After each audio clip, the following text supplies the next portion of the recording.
Okay, எல்லாருக்கும் praise lord. Praise the Lord.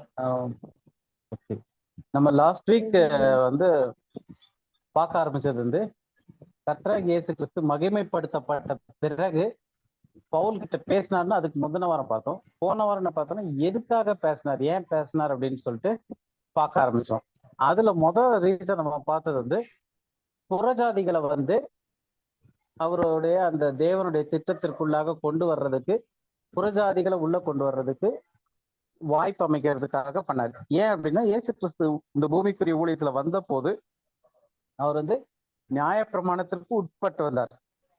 அப்புறம் நியாயப்பிரமாணத்துக்கு உட்பட்டு வந்திருக்கும் போது புறஜாதிகளோட அவர் தொடர்பு வைக்க முடியாது, புறஜாதிகள் உள்ள வர முடியாது. நியாயப்பிரமாணத்தின்படி அது விளக்கப்பட்டிருக்கு. ஒரு யூதனானவருக்கு புறஜாதியோட இருக்கிறது விளக்கப்பட்டிருக்கு. அப்போ அவர் இயேசு கிறிஸ்து வந்து நியாயப்பிரமாணத்தை முழுமையா நிறைவேற்றி முடிச்சார் அப்படின்னு பார்க்கும்போது அவர் நிச்சயமா அந்த டைம்ல வந்து புறஜாதிகள் வீட்டுக்கு போய் அவங்க கிட்ட சுவிசேஷம் சொல்லி அவர்களை உள்ள சேர்க்கிற ப்ராசஸ் வரல. புறஜாதிகள் அப்ப வரணும்னா எப்படி வர முடியும்னா இஸ்ரவேலை ஆசீர்வதிப்பதன் மூலமாக, அந்த ஆதியாகமம் 12:3 அதிகாரத்தினுடைய அந்த ஒரு அடிப்படையில தான் வர முடியும். அப்படி ஒரு 2 சம்பவத்தை நம்ம காஸ்பல்ஸ்ல வந்து இயேசு கிறிஸ்து புறஜாதிக்கு செய்த காரியத்தை நம்ம பார்த்தோம்.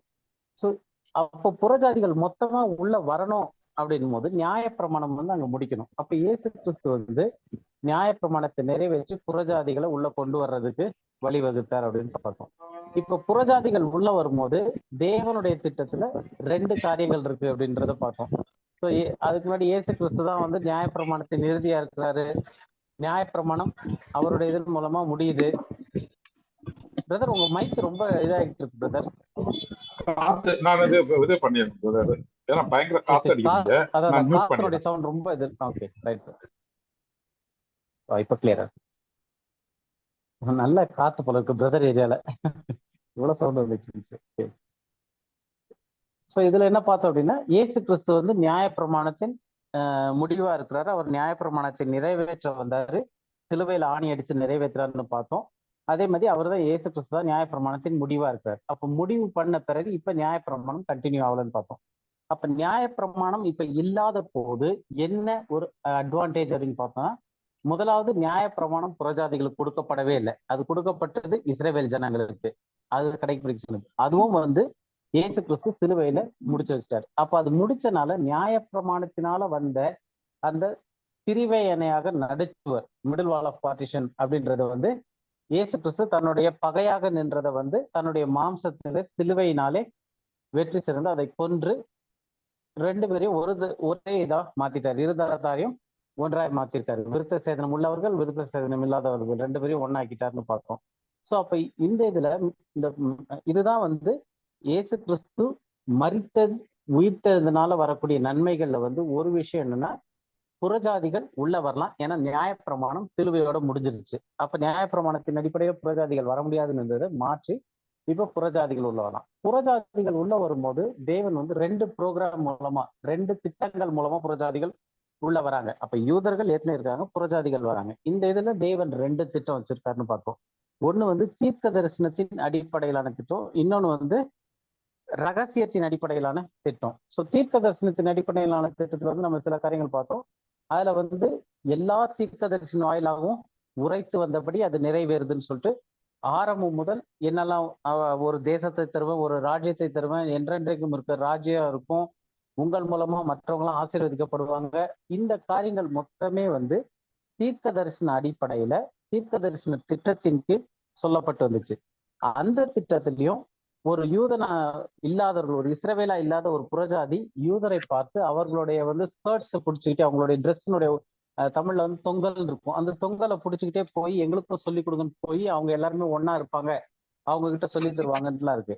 அதே மாதிரி இஸ்ரவேல் வந்து அந்த உயர்ந்த ஸ்தானத்திற்கு, உயர்ந்த ஸ்தானம்னு சொல்லும் போது பைபிள்ல யூஸ் பண்ணிருக்க வார்த்தை வந்து ராஜரீக ஆசாரிய கூட்டம்.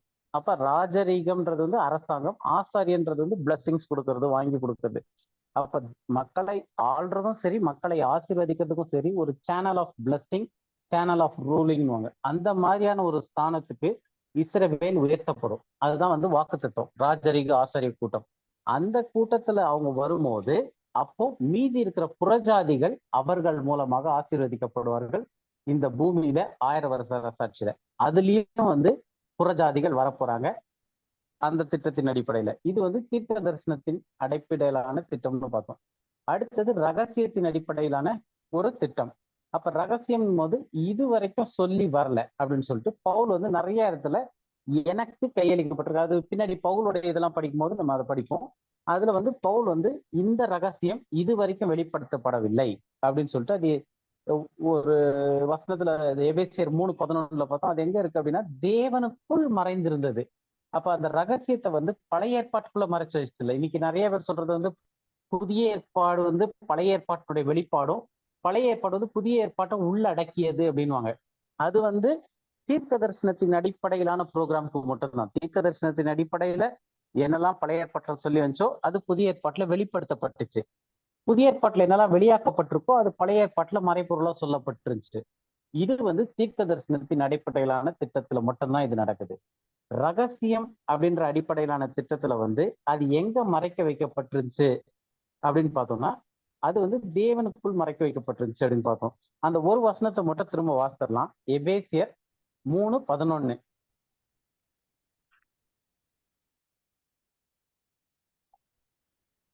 இயேசு கிறிஸ்துவை கொண்டு எல்லாவற்றையும் சிருஷ்டித்த தேவனுக்குள்ளே ஆதி காலங்கள் முதல் மறைந்திருந்த ரகசியத்தினுடைய ஐக்கியம் இன்னதென்று எல்லாருக்கும் வெளிப்படையாக காண்பிக்கிறதற்கு இந்த கிருபை எனக்கு அளிக்கப்பட்டிருக்கிறது. இதுல எனக்கு அளிக்கப்பட்டிருக்குன்னு போது அந்த எனக்கு யாருன்னா அந்த நிருபத்தை அந்த இது எழுதுன பவுல் தான் சொல்றாரு. அப்போ பவுலுக்கு இந்த கிருபை பவுலுக்கு அளிக்கப்பட்டிருக்கு. எந்த கிருபை? இயேசு கிறிஸ்துவை கொண்டு எல்லாவற்றையும் சிருஷ்டித்த தேவனுக்குள் ஆதி காலம் முதல் மறைந்திருந்த ரகசியம். அப்ப அந்த ரகசியம் வந்து எங்க மறைஞ்சிருச்சுன்னு பார்த்தோம்னா புதிய ஏற்பாட்டுல வெளிப்படையாக்கப்பட்டிருக்கு, பவுல் மூலமா சொல்லப்பட்டிருக்கு. ஆனா எங்க மறைஞ்சிருச்சு? பழைய ஏற்பாட்டுல நீங்க தேடி பார்த்தீங்கன்னா கிடைக்கும். பழைய ஏற்பாட்டுல உள்ள இருந்தது ரகசியத்தை புதிய ஏற்பாட்டுல வெளிப்படுத்தினாங்கன்னு சொல்லி ஒரு டீச்சிங் இருக்கு. அதாவது பழைய ஏற்பாட்டுல என்ன சொல்லப்பட்டிருக்கோ அது சரியா புரியாம அது மறைபொருளா இருந்துச்சு. புதிய ஏற்பாட்டுல அதனுடைய விளக்க உரை மாதிரி அது இருக்குன்னு. அது ஒரு விதத்துல உண்மை. ஏன் அப்படின்னா தீர்க்க தரிசனத்தின் அடிப்படையிலான திட்டத்துல, அதாவது இந்த பூமிக்குரிய ராஜ்யத்தை ஸ்தாபிக்கிறதுல வந்து யூதர்கள் இருக்காங்க. இஸ்ரவேல் வந்து ராஜரீக ஆசாரிய கூட்டமா இருப்பாங்க. அவர்கள் மூலமா புறஜாதிகள் ஆசீர்வதிக்கப்பட்டு 1000 வருஷ அரசாட்சிக்குள்ள வருவாங்க. அந்த காரியத்தை குறித்து சொல்லிட்டு வரும்போது புதிய ஏற்பாடு அல்லது புதிய உடன்படிக்கையில என்னெல்லாம் பங்கு இருக்கோ அது வந்து பழைய ஏற்பாட்டுல ஒரு மறைபொருளா சொல்லப்பட்டிருந்துச்சு. புதிய ஏற்பாட்டுல அதுக்கு விளக்கம் கிடைக்குது. அது உண்மை. ஆனா பவுல் எழுதக்கூடிய சில காரியங்கள் வந்து பழைய ஏற்பாட்டுல தேடி பார்த்தா கிடைக்காது. ஏன் அப்படின்னா அது பழைய ஏற்பாட்டுக்குள்ள மறைச்சு வைக்கப்படல. அது எங்க மறைச்சு வச்சுக்கப்பட்டிருக்கு? இந்த வசனம் சொல்லுது தேவனுக்குள். தேவனுக்குள். அப்ப ஒரு விஷயம் வந்து தேவனுக்கு உள்ள இருக்கு அப்படின்னா தேவன்ல இருந்து வெளிப்பட்டாதான் அது ஒரு தீர்க்கதரிசிக்கோ ஒரு பழைய ஏற்பாட்டுக்காரங்களுக்கோ யாருக்குமே தெரிய வரும். அப்போ இந்த ஒரு பவுல் எழுதக்கூடிய இந்த கிருபையை குறித்த இந்த கிருபை எனக்கு அளிக்கப்பட்டிருக்குன்னு பவுல் சொல்றாரு. அந்த ஒரு கிருபை பவுல் கொடுத்த கிருபை அது என்னதுன்னா ஆதி காலம் முதல்னா அந்த தமிழ்ல போட்டிருக்க வார்த்தை ஆதி காலம் முதல். இங்கிலீஷ்ல வந்து from the beginning of the world, உலகம் உண்டானது முதற்கொண்டு அது ஆரம்பிச்சதுல இருந்தே எங்கேயுமே தேவன் அதை வெளிப்படுத்தவே இல்லை. அது எங்க இருந்துச்சு அப்படின்னா இங்கிலீஷ்ல வந்து it has been hid in God, தேவனுக்குள் மறைக்க வைக்கப்பட்டிருந்துச்சு. அப்போ ஒரு விஷயம் தேவனுக்கு உள்ள இருக்கு அப்படின்னும் போது அது வந்து யாருக்கு வெளிப்படுத்தப்பட்டுச்சு? முதல் யாருக்கு வெளிப்படுத்தப்பட்டிருக்கு அப்படின்னா, ஏன்னா முன்னாடியே வெளிப்படுத்தப்பட்டுச்சுன்னா அதுக்கு பவுல் வந்து இந்த ரகசியம் எனக்கு வெளிப்படுத்தப்பட்டுச்சுன்னு சொல்ல முடியாது. ஏசாயால எழுதியிருக்கிறபடியே எரேமியாவில் எழுதியிருக்கபடியே அப்படின்னு ஏன்னா அப்படியே பவுல் எழுதியிருக்காரு. ஏசாயா தீர்க்கதரிசனத்தினால சொல்லப்பட்டபடியெல்லாம் பவுல் ரோமர்ல எழுதியிருக்காரு. அப்போ சில விஷயங்கள் ஏற்கனவே பழைய ஏற்பாட்டுல எழுதப்பட்டு சொல்லப்பட்ட சில காரியங்களுக்கு விளக்கமா புதிய ஏற்பாட்டுல இருக்கு. அது வந்து கன்சீல்டானது இப்போ வெளியே வருது.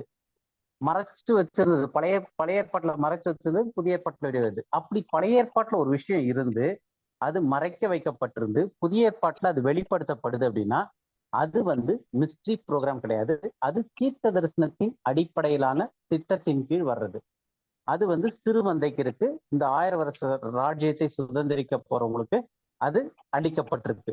அப்ப இன்னொரு விஷயம் என்னதுன்னா ஒரு சில ரகசியங்கள் இருக்கு. அந்த ரகசியங்கள் வந்து பவுலுக்கு வெளிப்படுத்தப்பட்டு பவுல் சொல்றாரு அந்த ரகசியத்தை. அதை வந்து நீங்க வந்து பழைய ஏற்பாட்டுல தேடினாலும் கிடைக்காது அப்படின்ட்டுன்னு இருக்கு. அதுக்கு ஒரு வசனம் படிச்சிடலாம். எபேசியர்லயே அதே 3வது அதிகாரத்துல இங்கிலீஷ் தமிழுக்கும் வசனம் படிச்ச மாதிரி வரும். அது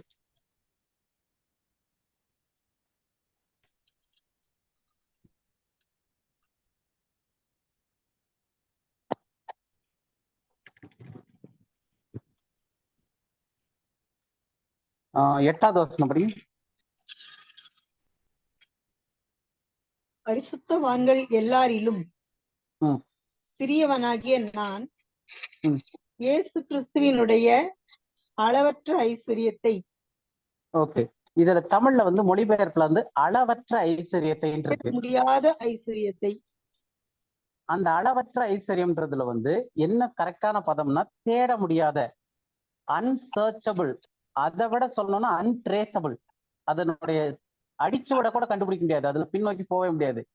அன்சர்ச்சபிள், அன்ட்ரேசபிள் ரிச்சஸ் ஆஃப் கிரைஸ்ட். அப்ப சில இயேசு கிறிஸ்து சொல்லும் போது அவர் உயிர்த்தெழுந்தோடனே வேத வாக்கியங்களை ஆராய்ந்து பாருங்கள், அது எல்லாம் என்ன குறித்தே சாட்சி கொடுக்குதுன்னு இயேசு கிறிஸ்து சொல்லியிருக்காரு.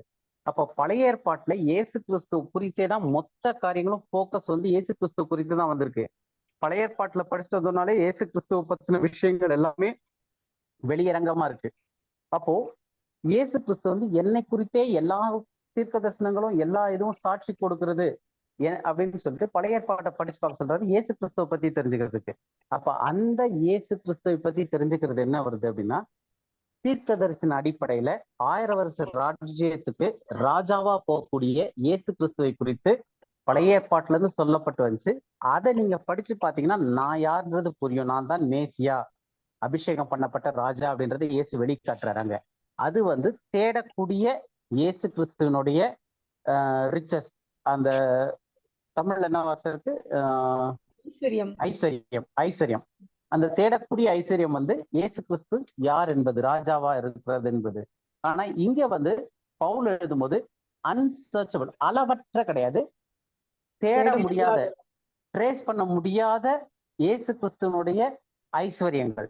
அப்போ தேடவே முடியாத ஐஸ்வர்யங்கள் போது பழைய ஏற்பாட்டுல அதை காண முடியாது.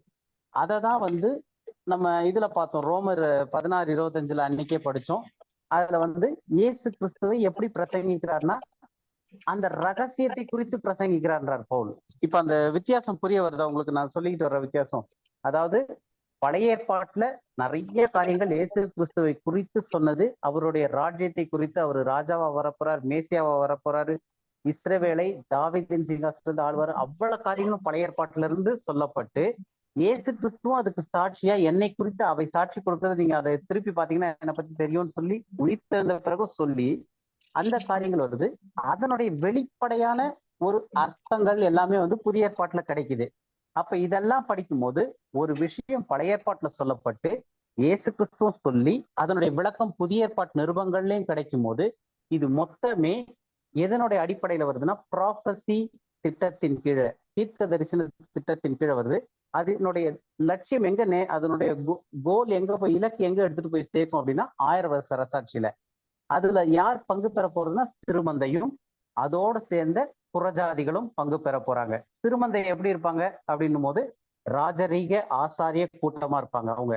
அப்ப மீதி பேர்லாம் அதுல பங்கேற்க போறவங்களா இருப்பாங்க, பிரஜைகளா இருப்பாங்க. அது ஒரு ராஜ்யம், அது தீர்க்க தரிசன திட்டத்தின் கீழே வருது. இன்னொரு விஷயம் வருது, அதுதான் வந்து நம்ம பாடி ஆஃப் கிரைஸ்ட்ன்றோம். கிருபையின் காலத்துல புறஜாதிகளும் வராங்க, யூதர்களும் வராங்க. அதை பத்தி நம்ம இன்னைக்கு இது அடுத்த கண்டினியூஷன் டாபிக்ஸ்ல படிக்க போறோம், இன்னைக்கே படிப்போம். ஸோ அவங்க இதுல வரும்போது புறஜாதிகளும் வராங்க, யூதர்களும் வராங்க. அவங்களுக்கு சொல்லப்பட்ட காரியங்கள் எல்லாமே வந்து பவுல் வந்து ஒரு சில விஷயத்த ரகசியம்னு சொல்றாரு. இது பழைய ஏற்பாட்டுல மறைச்சு வைக்கப்படல, தேவனுக்குள்ளதான் மறைச்சு வைக்கப்பட்டிருந்துச்சு. அப்ப தேவனுக்குள்ள மறைச்சு வைக்கப்பட்டிருக்கும் போது பழைய ஏற்பாட்டுல எந்த ரெஃபரன்ஸ் தேடினாலும் இதற்கான ஒரு ஒத்த ரெஃபரன்ஸ் பழைய ஏற்பாட்டுல கிடைக்கவே கிடைக்காது. ஏன்னா அது தேவனுக்குள்ள இருந்துச்சு, எந்த தீர்க்கதரிசிக்கும் வெளிப்படுத்தப்படல. முதல் யாருக்கு வெளிப்படுத்தப்பட்டுச்சுன்னா பவுலுக்கு இந்த கிருபை அளிக்கப்பட்டிருக்கு. அதை வெளிப்படுத்தி அதை புரிய வச்சுக்கு புரிஞ்சுக்க கொள்ளக்கூடிய கிருபை பவுலுக்கு அளிக்கப்பட்டிருக்கு. அப்ப பவுல் தான் அதை ஃபர்ஸ்ட் வெளிப்படையா எழுதுறாரு. அப்போ அப்படிப்பட்ட காரியங்களை வந்து பவுல் எழுதும்போது இதே கோர்வையில தான் வந்து அது வந்து அன்ட்ரேசபிள் ரிச்சஸ் அப்படின்னு சொல்லிட்டு அவர் சொல்றாரு, தேட முடியாத கிறிஸ்துவனுடைய ஐஸ்வர்யம். ஸோ அப்படிப்பட்டதான காரியத்துக்கு பேர் வந்து மிஸ்ட்ரி ப்ரோக்ராம், இல்லைன்னா ரகசிய திட்டத்தின் கீழே வரக்கூடியது. ஸோ இது வரைக்கும் கிளியரா இருக்குல்ல? இந்த ரெண்டு திட்டம், தேவன் புறஜாதிகளை எப்படி உள்ள கூப்பிடுறாருன்றதுல ரெண்டு திட்டத்தின் கீழே கூப்பிடுறாரு. அதை பத்தி படிக்க போறோம். இப்ப இது வரைக்கும் நான் சொன்ன வசனங்கள்லாம் கிளியரா இருக்கு இல்லையா? அடுத்த இன்னைக்கு டாபிக் போலாம்ல? யாருக்காவது டவுட் இருக்கா, இல்ல கண்டினியூ பண்ணலாமா? கண்டினியூ பண்ணலாம். கண்டினியூ பண்ணலாம். ஓகே. ஏதாவது சந்தேகம் இருந்துச்சுன்னா அப்பயே நிறுத்தி கூட கேட்டுருங்க. அப்பதான் நமக்கு படிச்சுட்டே போகும்போது அந்த கிளாரிட்டி இருக்கும். அதனால சந்தேகம் ஏதாவது இருந்துச்சுன்னா அப்படியே நிறுத்திட்டு கேட்டா கூட நம்ம அப்படியே எக்ஸ்பிளைன் பண்ணிட்டே போயிடலாம். அடுத்தது, மகிமைப்படுத்தப்பட்ட பிறகு, மகிமைப்படுத்தப்பட்ட இயேசு கிறிஸ்து திருமந்தை சபையுடனும் பேசியிருக்கிறாரு. இயேசு கிறிஸ்து சரீரமாக, கிறிஸ்துவின் சரீரமாக சபையோடையும் பேசியிருக்காரு. ஸோ ரெண்டு பேரோடையும் பேசியிருக்காரு. உயிர்த்தெழுந்த இயேசு கிறிஸ்து, அதாவது பவுலோடு பேசினார்னு பார்த்துட்டோம். அவர் பவுலோட பேசும்போது ரெண்டு திட்டங்கள் மூலமா புறஜாதிகளை உள்ள கொண்டு வராருன்றதையும் பார்த்துட்டோம். இப்ப அந்த ரெண்டு திட்டங்கள் என்னென்னு பார்த்தோம்னா, ஒண்ணு வந்து ப்ராஃபஸின்னு பார்த்தோம், இன்னொன்னு வந்து மிஸ்ட்ரி, ரகசிய திட்டம்னு பார்த்தோம். அந்த ப்ராஃபஸி திட்டத்துல வர்றதுல வந்து திருமந்தை வராங்க, புறஜாதியும் வராங்க அப்படின்னு பார்த்தோம். அதே மாதிரி மிஸ்ட்ரி ப்ரோக்ராம்லயும் வந்து யூதர்களும் இருக்கிறாங்க, இஸ்ரேலரும் இருக்காங்க, புறஜாதியும் இருக்கிறாங்க. ஸோ இது எப்படி டிஃபர் ஆகுது, எங்கெல்லாம் டிஃபர் ஆகுது அப்படின்றத பார்க்க போறோம். ஸோ மொதல் விஷயம் என்னன்னா, லிட்டில் ஃபிளாக்ல வந்து புறஜாதிகளுக்கும் இந்த இடத்துல எனக்கு ஒரு டவுட். சொல்லுங்க சிஸ்டர். இப்ப வந்து லிட்டில் ஃபிளாக் இருக்கு. லிட்டில் ஃபிளாக்ல வந்து யூதர்களும் இருக்கிறாங்க, புறஜாதிகளும் இருக்கிறாங்க இல்லையா? அந்த புறஜாதிகள் ஆண்டவராகிய இயேசு கிறிஸ்து சிலுவையின் மரணத்துக்கு அப்புறம் தான் அந்த புறஜாதிகள் உள்ள வராங்கல்ல, அதுக்கு முன்னாடி? ஆமா, அதுக்கு முன்னாடி கிடையாது. அப்படி முதல் வந்த புறஜாதி யார் அப்படின்னு பார்த்தோம்னா கொர்நேலியு. அப்போஸ்தலர் 10வது அதிகாரத்துல பவுலும் ரட்சிக்கப்பட்ட பிறகு பேதுரு போய் கொர்நேலிய வீட்டுக்கு போக சொல்லும் போது பேதுரு வந்து ரொம்ப கலாட்டா பண்ணி போக மாட்டேன்னு சொல்லி அப்புறம் 3 தடவை தரிசனம் கொடுத்து, அதுக்கப்புறம் யூதனானுக்கு வழங்கப்பட்டிருக்கு, இருந்தாலும் நான் வந்திருக்கேன் ஆண்டவர் சொன்னனாலன்னு சொல்லிட்டு வந்து பேச ஆரம்பிக்கும் போதே அபிஷேகம் வருது, அவங்களாம் நம்புறாங்க. அப்ப அந்த புறஜாதியில இருந்து உள்ள வந்த ஆள் யாருன்னா கொர்நேலியஸ் தான். அதுக்கு முன்னாடி வரைக்கும் வெறும் யூதர்கள் மட்டும்தான் இருந்தாங்க. கொர்நேலிய முடிஞ்ச பிறகும் பேதுரு அவங்க வந்து ரொம்ப போய் புறஜாதிக்கு பிரசங்கம் பண்ண மாதிரி இல்லை, அது நம்ம பின்னாடி வரும்போது படிப்போம். ஆனா ஃபர்ஸ்ட் வந்தது வந்து கொர்நேலிய தான். இயேசு கிறிஸ்தனுடைய காலத்துல அவரோட இருந்தப்ப யாருக்கிட்டையும் போய் புறஜாதிகிட்ட பேசல. அப்ப சிறுமந்தையில வந்து புறஜாதிகள் வரல. அப்போ வந்து வெறும் விசுவாசித்த யூதர்கள் அவங்க மட்டும்தான் வந்து சிறுமந்தையில சேர்க்கப்பட்டார்கள். விசுவாசிக்காத யூதர்கள் சிறுமந்தையில சேர்க்கப்படவே இல்லை. முதல் புறஜாதி வந்து கொர்நேலிய தான். இந்த லிட்டில் ஃபிளாக் சிறுமந்தை இதுல சேர்க்கப்பட்ட முதல் புறஜாதி கொர்நேலியு. கிளியரா இருக்கு சிஸ்டர்? இங்க மோளம் அடிச்சிட்டு போறாங்க, உங்களுக்கு எல்லாம் கொஞ்சம் உங்களுக்கு நாய்ஸியா இருக்கும் நினைக்கிறேன். Okay right. ஓகே. இப்போ இயேசு கிறிஸ்து மகிமைப்படுத்தப்பட்ட பிறகு ரெண்டு குரூப் கிட்ட ரெண்டு ப்ரோக்ராம் மூலமா பேசியிருக்காரு அப்படின்னு பார்த்தோம். ஒண்ணு வந்து மிஸ்ட்ரி, இன்னொன்னு ப்ராஃபஸி. அப்ப ப்ராஃபஸில பார்க்கும்போது அது சிறுமந்தைக்கும் அதுவும் சர்ச் தான். அது வந்து அப்போஸ்தலர் மத்தேயு 16:8 வந்து இயேசு கிறிஸ்து வந்து பேதுரு இந்த கல்லின் மீது என் சபையை கட்டுவேன்னு சொல்லி ஆரம்பிக்கிறாரு. அப்போஸ்தலர் 2வது அதிகாரத்துல 120 பேர் இருக்காங்க, அப்புறம் 3000 பேர் சேர்க்கப்படுறாங்க, அப்புறம் 5000 பேர் சேர்க்கப்படுறாங்க. அந்த சபை வளர்ந்துகிட்டே போகுது. அந்த சபைக்கு வேதத்துல கொடுக்கப்படுற இன்னொரு பேர் என்னன்னா சர்ச் ஆஃப் காட், தேவனுடைய சபைன்ற பேர் கொடுக்கப்பட்டிருக்கு. ஸோ அப்ப தேவனுடைய சபைன்னு ஒரு சபை வந்துகிட்டு இருக்கு. அதுக்கு இன்னொரு பேர் லிட்டில் ஃபிளாக்னு சிறுமந்தைன்னு சொல்றோம். அந்த இதுல வந்து என்ன வித்தியாசம்னா, முதல் யூதர்கள், அதுக்கப்புறம் புறஜாதிகள், ரெண்டு பேருக்குமான வித்தியாசம் இருந்துச்சு. இது எப்ப நடக்குது அப்படின்னா, அப்போஸ்தலர் பவுல் மூலமா அந்த திருமந்தை சபைக்கும் டீச்சிங் கொடுக்குறாரு இயேசு கிறிஸ்து. ஆனா ஒரு டிரான்சிஷனல் பீரியட்ல டீச்சிங் கொடுக்குறாரு. டிரான்சிஷனல் பீரியட்ன்றது வந்து நம்ம பார்த்தோம், சிறுமந்தைக்கு வந்து சொல்லும் போது அப்போஸ்தலர் 2வது அதிகாரத்துல பேதுரு எழுந்து சொல்றாரு, யோவேல் தீர்க்கதரிசி, இதை ஒரு 2 வாரத்துக்கு முன்னாடி நம்ம பார்த்தோம், யோவேல் தீர்க்கதரிசினால சொல்லப்பட்டது நிறைவேறும்படி இவர்களுக்கு கடைசி காலத்துல அபிஷேகம் கொடுக்கப்படும் சொல்லியிருக்கேன். அந்த அபிஷேகம் இப்ப கொடுக்கப்பட்டிருக்கு. இனி சூரியன் வந்து இருளாகவும் சந்திரன் ரத்தமா மாறும், தேவனுடைய 2ஆம் வருகை வரப்போகுதுன்னு சொல்லிட்டு அப்போஸ்தலர் 2வது அதிகாரத்துல சரி 3வது அதிகாரத்துல சரி அவங்க வந்து தேவனுடைய 2ஆம் வருகைக்காக ஆவலோட எதிர்பார்த்து அந்த நாட்கள்ல இருக்கிறாங்க. அப்போ அவங்களுக்கு தெரியல இன்னும் காலம் இருக்கு, கிருபையின் காலம்னு ஒரு புது காலம் வருதுன்னே தெரியல. ஏன்னா எந்த தீர்க்கதரிசியும் அதை பத்தி சொல்லல. ஏன் சொல்லலாம், அது தேவனுக்குள்ள மறைக்க வைக்கப்பட்டிருந்துச்சு, அது வெளிப்படுத்தப்பட்டது பவுலுக்கு. அப்ப அதனால எந்த தீர்க்க தரிசனத்திலையும் எந்த இதுலையுமே இப்ப இருக்கிற அந்த 2000 வருஷத்துக்கு மேல போய்கிட்டு இருக்க இந்த கிருபையின் காலத்தை பத்தியும் இதனுடைய டீச்சிங் பத்தியும் எந்த பழைய ஏற்பாட்டிலையும் எந்த தீர்க்க தரிசனத்திலையும் எந்த தீர்க்க தரிசிக்கும் வெளிப்படுத்தப்படாதனால பேதுருக்கும் அப்ப புரியல. ஏன்னா அவங்களுடைய கணக்குப்படி இயேசு கிறிஸ்து அடுத்தது 7 வருஷத்துக்குள்ள வந்துருவாரு அப்படின்னு உபத்திரவத்துக்கு தான் அவங்க ரெடியாகி எல்லாம் காத்துக்கிட்டு இருந்தாங்க. அந்த டைம்ல இருக்கும்போது அவங்களுக்கு தெரிஞ்சது வந்து ஃபர்ஸ்ட் இது கடைசி காலம் வந்துருச்சு அப்படின்றத தெரிஞ்சுட்டு வராங்க. இப்ப அந்த ஒரு காலகட்டத்தில இருந்து தேவன் வந்து பவுலுக்கு வெளிப்படுத்த ஆரம்பிக்கிறாரு. அதுவும் ஒரே நாள்ல மொத்தத்தையும் அப்படியே வெளிப்படுத்தி டவுன்லோட் பண்ணி கொடுத்த மாதிரி கொடுக்கல.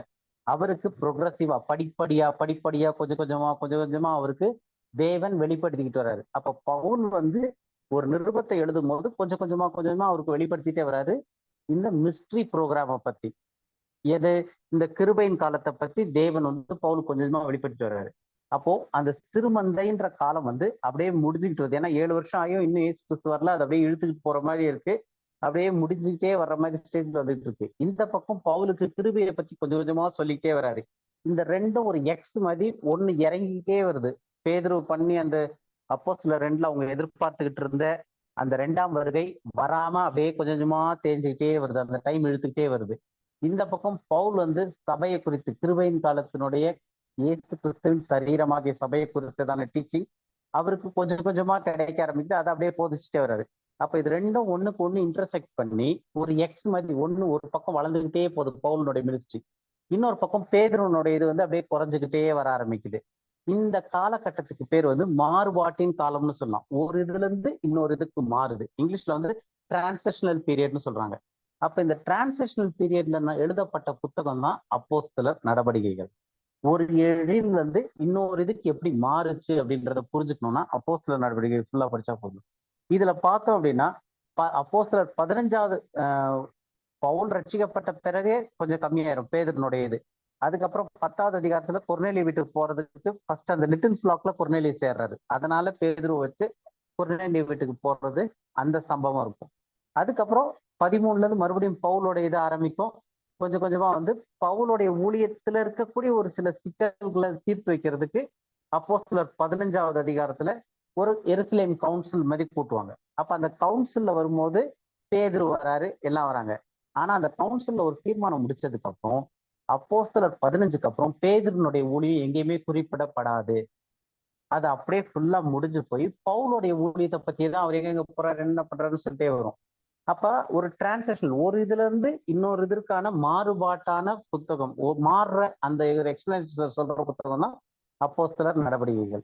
அப்போ இந்த ஒரு காலகட்டத்துல அவங்களுக்கு பாதி புரியுது பாதி புரியல, குழம்புது. ஏன்னா இயேசு கிறிஸ்து வருவார்னு சொல்லி வெயிட் பண்றாங்க, அபிஷேகம் வந்துருச்சு, ஆனா இன்னும் சூரியன் இருளாவுல சந்திரன் ரத்தமா மாறல, இயேசு கிறிஸ்து வரல, அவர் சொன்ன தீர்க்க தரிசனம் எல்லாம் 2ஆம் வருகைக்கான தீர்க்க தரிசனம் இன்னும் நிறைவேறாம அப்படியே நிக்குது, என்ன பண்றதுன்னு தெரியல அவங்களுக்கு. இப்படி ஒரு காலகட்டத்துல போயிட்டு இருக்கும்போதுதான் பவுலுக்கு வந்து இந்த கிருபையை குறித்ததான வெளிப்பாடுகள்லாம் வர ஆரம்பிச்சு. ஸோ இப்ப இந்த காலகட்டத்துல வந்து ரெண்டு இதுவும் சேர்ந்து வர்றதுதான் இந்த அப்போஸ்தலர் நடவடிக்கைகள்ல இருக்கக்கூடிய சில காரியங்களை புரிஞ்சுக்கிறதுக்கு ஈஸியா இருக்கும், பின்னாடி ஃபியூச்சர்ல நம்ம படிக்கும் போது புரிஞ்சுக்கிறதுக்கு. இப்ப இந்த அதான் சொல்ல ஆரம்பிச்சேன், சந்தேகம் ஏதாவது இருக்கான்னு கேட்கலான்னு. ஏன்னா டிரான்ஸ்லேஷன் பத்தி சொல்லும்போது நீங்க இப்ப சொன்னீங்க 15வது அதிகாரத்தோட அப்போஸ்தலர் இவர் பவுல் பீட்டருடைய ஊழியம் முடிஞ்சிருச்சுட்டு அவரு அப்புறமா ஆக்சுவலா பீட்டர் செகண்ட் பீட்டர்லாம் ஊழியம் பண்றாரு, அது எந்த கணக்குல வரும்? ஓகே, செகண்ட் பீட்டர்லாம் எங்க பண்றாருன்னா அந்த அப்போஸ்தலர் 15ஓட அவருடைய ஊழியங்கள் ரெக்கார்ட் பண்ணப்படல ஒண்ணு. ரெண்டாவது செகண்ட் பீட்டர் இதெல்லாமே வந்து அந்த ஆரம்ப காலத்திலேயே எழுதப்பட்டது. அதாவது பேதருடைய ஊழியம் போயிட்டு 7 வருஷம் முடிஞ்சு இதை நம்ம ரொம்ப கிளியரா எங்க பார்க்கலாம்னா செகண்ட் பீட்டர் இருக்கு இல்லையா, ஸோ அதுதான் அவருடைய கடைசி நிருபம். அந்த செகண்ட் பீட்டர்னுடைய கடைசி கிட்ட எல்லாம் படிக்கும்போது இயேசு கிறிஸ்து வர்றதுக்கு தாமதமாகுதுன்னு சொல்லி நினைக்காதீங்க, எல்லாரும் ரட்சிக்கப்படணும்னு சொல்லிட்டு இது பண்றாரு. பவுலுக்கு கொடுத்த கிருபையில அவர் நிறைய விஷயங்கள் சொல்றாரு. சில இது புரியுது, சில இது புரிய மாட்டேங்குது அப்படின்றாரு. இதெல்லாம் நம்ம வர்ற நாட்கள்ல டீட்டெயிலா படிப்போம் அந்த இதெல்லாம். ஆனா இது என்னன்னா, முக்கியமான விஷயம் என்னன்னா, 15வது அதிகாரத்துக்கு அப்புறம் பேதுருனுடைய ஊழியத்தை குறித்து ரெக்கார்ட் பண்ணப்படலை அப்போஸ்தலர் நடவடிக்கையில. வெறும் பவுலுடைய ஊழியங்களை குறித்து தான் ரெக்கார்ட் பண்ணப்பட்டிருக்கு. அதுவும் சிறுமந்தைக்கு பவுல் மூலமா எப்படி கொடுக்கப்படுது அப்படின்னு சொல்லிட்டு அந்த கிருபையில. அதுல பவுல் வந்து நிறைய டீச்சிங் வந்து திருமந்தைக்கும் எழுதுறாரு, பாடி ஆஃப் கிரைஸ்டுக்கும் எழுதுறாரு. அதை நம்ம பின்னாடி இப்ப சில வசனத்துல பிரிச்சு பார்ப்போம், எப்படி பிரிக்க முடியும், இது யாருக்கு சொல்லியிருக்காரு அப்படின்னு சொல்லிட்டு. ஸோ முக்கியமா வந்து நம்ம இப்ப என்ன பார்க்கணும்னா, அப்போஸ்தலர் நடவடிக்கைகள் புக்கு படிக்கும்போது அது வந்து ஒரு டாக்டரினலோ இல்ல அதுல இருந்து ஒரு டீச்சிங்கோ எடுக்கக்கூடிய ஒரு புக்கு கிடையாது. அது என்னன்னா, அது ஒரு ஹிஸ்டரி, காலகட்டம் எப்படி இருந்து எப்படி மாறுச்சு, தேவன் எப்படி பண்ணாரு அப்படின்னு சொல்லிட்டு. அதனாலதான் இன்னைக்கு வந்து அப்போஸ்தலர் 5வது அதிகாரத்துல இருக்கக்கூடிய அனினா சப்பீரானுடைய சம்பவம் இன்னைக்கு எந்த கிறிஸ்தவருக்கும் நடக்க மாட்டேங்குது. ஏன்னா அப்ப அவங்க இருந்தது வந்து கிருபையின் காலத்துல இல்ல, அது வந்து ராஜ்யத்துக்கு உள்ள நுழையறதுக்கான காலகட்டத்துல இருந்தாங்க. அவங்களுடைய சொத்தெல்லாம் வித்துட்டு வந்து சீஷர் பாதத்தண்டையில கொடுத்துட்டு அவங்க இருந்தாங்க. இன்னைக்கு யாரும் அப்படி சொத்தை வித்து கொடுக்கறதும் கிடையாது. அப்படி ஒரு சின்ன பொய் சொல்லியாச்சுன்னா பரிசுத்தாவிக்கு விரோதமா பொய் சொல்லணும்னு சொல்லிட்டு யாரும் செத்து போறதும் கிடையாது அதுக்கு. ஏன்னா இன்னைக்கு வந்து நம்ம இருக்கிற காலகட்டம் வேற, கிருபையின் காலத்துல இருக்கும். அந்த காலகட்டத்துல இருந்தா அது வேற மாதிரி ராஜ்யத்துக்குள்ள என்ட்ரு ஆக போறதுக்காக. அப்போ வந்து தேவன் இரும்பு கோலால் ஆளுகை செய்வான் இருக்கு. இரும்பு கோல்னா வந்து இருப்பு கோல் இருக்கும். இருப்பு கோல்னா ஒண்ணும் இல்லை, அயன் ராடு. போலீஸ் ஸ்டேஷன்ல கூட கட்டையில தான் லத்தி வச்சிருப்பாங்க. இயேசு கிறிஸ்தனுடைய 1000 வருஷம் சர்ச்சு. இது சொல்றதுக்கு வந்து வேடிக்கையா இருக்கும், ஆனா நிறைய பேருக்கு இது புரியுதான்னு தெரியல. டெப்த் தெரியறதுக்காக சொல்றேன். அதாவது ஒரு இரும்பு ராடு, சொல்ல போனா நம்ம ஊர் பாஷையில ஒரு கடபாரை வச்சுக்கிட்டு ரூல் பண்ற மாதிரி, வெறும் கட்டையை வச்சு அடிச்சாலே என்ன வழி வரைக்கும். அப்போ பைபிள் சொல்லுது, தேவன் 1000 வருஷ அரசாட்சியில இருப்பு கோலால் ஆளுகை செய்கிறவர் அப்படின்னு சொல்லுது. அப்போ ஒரு அயன் ராட் வச்சுட்டு ஆளுகை செய்ய போறாரு. அதுக்கு அடுத்து ஒரு காலகட்டம் இருக்கு, அதுல வந்து நீதியின் செங்கோல் வச்சு செய்வார்னு. அதெல்லாம் தனி ஸ்டடி, நம்ம படிக்க போறோம் அதெல்லாம். ஸோ அப்ப தேவன் வந்து 1000 வருஷ அரசாட்சியில இருப்பு கோலால் ஆளுகை செய்ய போறாரு அப்படின்னா அர்த்தம் என்னன்னா, ரொம்ப ஸ்ட்ரிக்டா இருக்க போகுது. ஒரு பொய் சொன்னா, ஒரு தப்பு செஞ்சா உடனே தண்டனை, இமிடியேட்டா ஸ்பாட்ல. அதுதான் 1000 வருஷ அரசாட்சியில இருக்க போறது. ஆனா இன்னைக்கு இருக்கிறது கிருபையின் காலத்துல இருக்கிறோம். அதனாலதான் இன்னைக்கு வந்து கடவுள் கண்ணு இருக்கா இல்லையான்னு தெரியல, பாக்குறாரா இல்லையான்னு தெரியலன்ட்டு அன்னைக்கு ஒரு பொய் சொன்ன உடனே இறந்துட்டாங்க அனினா சப்பீரா. ஆனா இன்னைக்கு அது நடக்கிறது இல்லை. ஏன் அப்படின்னா அது வந்து டிரான்சிஷனல் பீரியட். அப்ப இன்னைக்கு அந்த டீச்சிங் எடுத்து நம்ம இன்னைக்கு யூஸ் பண்ண முடியாது. அது வந்து அந்த காலகட்டத்துல இருந்து இன்னொரு காலகட்டத்துக்கு மாறுறதுக்கு. இப்ப அதே டீச்சிங் நடக்க போகுது. எப்பன்னா நம்ம மத்தேயுல படிச்சிருப்போம், மலை பிரசங்கத்துல ஒரு கை இடரல் பண்ணுச்சுன்னா அதை வெட்டி போட்டு, ஒரு கண்ணு இடரல் பண்ணுச்சுன்னா அதை புடுங்கி போட்டாச்சும் நீ வந்து உள்ள ராஜ்யத்திற்குள்ள வா அப்படின்னு சொல்லிட்டு. ஏன்னா அப்ப அவ்வளவு ஸ்ட்ரிக்டா இருக்க போகுது அப்படின்றது தான் அதனுடைய இம்பாக்ட். நீ அந்த பாவ கண்ணை வச்சுட்டே உள்ள வர முடியாது. ஆனா இன்னைக்கு கிருபையின் காலத்துல அந்த டீச்சிங்ல கிடையாது. அப்ப அந்த டீச்சிங் எல்லாமே வந்து ஒரு ராஜ்யத்திற்குரிய டீச்சிங்ல போன ஒரு விஷயங்கள். கிளியரா இருக்கா பிரதர்? ஆன்சர் ஆயிடுச்சா கொஸ்டின்? அண்ணா சொல்லுங்க. இப்போ பேதுருவோட இது வந்து அப்படியே குறைஞ்சுக்கிட்டே வருது. அப்போஸ்தலர் 15க்கு அப்புறம் அவர் எதுவுமே இது பண்ணல அப்படின்னு சொல்றீங்க. வேதத்துல இருக்கு, ரெக்கார்ட் பண்ணல சொல்றீங்க. அப்போ பேதுருக்கே ஒரு சந்தேகம் வராதா? நம்மக்கு அப்புறம் நம்ம ஆண்டவரோட இருந்தோம், அவர் கூடவே இருந்து அவர் இறப்புலயோ எல்லா காரியத்திலயும் அவரோட இருந்தோம், நமக்கு வெளிப்படுத்தல. அப்ப பவுலுக்கு வெளிப்படுத்துறது கர்த்தர் தானா, இல்ல குழப்பத்துக்காக அவர் வந்திருக்காரா அப்படின்ற சந்தேகம் வந்திருக்கலாமே. ஒரு வசனம் எடுத்து படிங்க. இப்ப நீங்க கேட்டனால இந்த டவுட்டுக்காக இந்த வசனத்துக்கு போறோம். இதெல்லாம் நம்ம பின்னாடி படிக்க போறோம். இருந்தாலும் 2 பேதுருல 3வது அதிகாரத்துல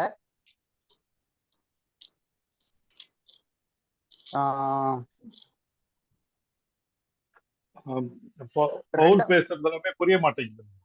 இல்ல அதுக்கு முன்னாடி இன்ட்ரோ வந்துடுறேன் பிரதர். 3வது அதிகாரத்துல 2வது 3வது வசனம் படிக்குமா? 2வது 3வது 4வது 3 வசனம் முதல் படிங்க. பரிசுத்த தீர்க்கதரிசிகளால் முன் சொல்லப்பட்ட வார்த்தைகளையும் இரட்சகராய் இருக்கிற கர்த்தருடைய அப்போஸ்தலனாகிய எங்களுடைய கட்டளைகளையும் நீங்கள் நினைவு கூறும்படி இந்த நிருபங்களினால் உங்கள் உண்மையான மனதை நினைப்பூட்டி எழுப்புகிறேன்.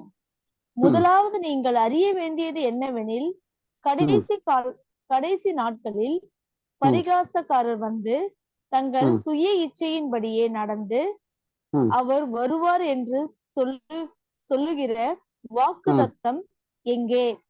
ஒரு நிமிஷம்.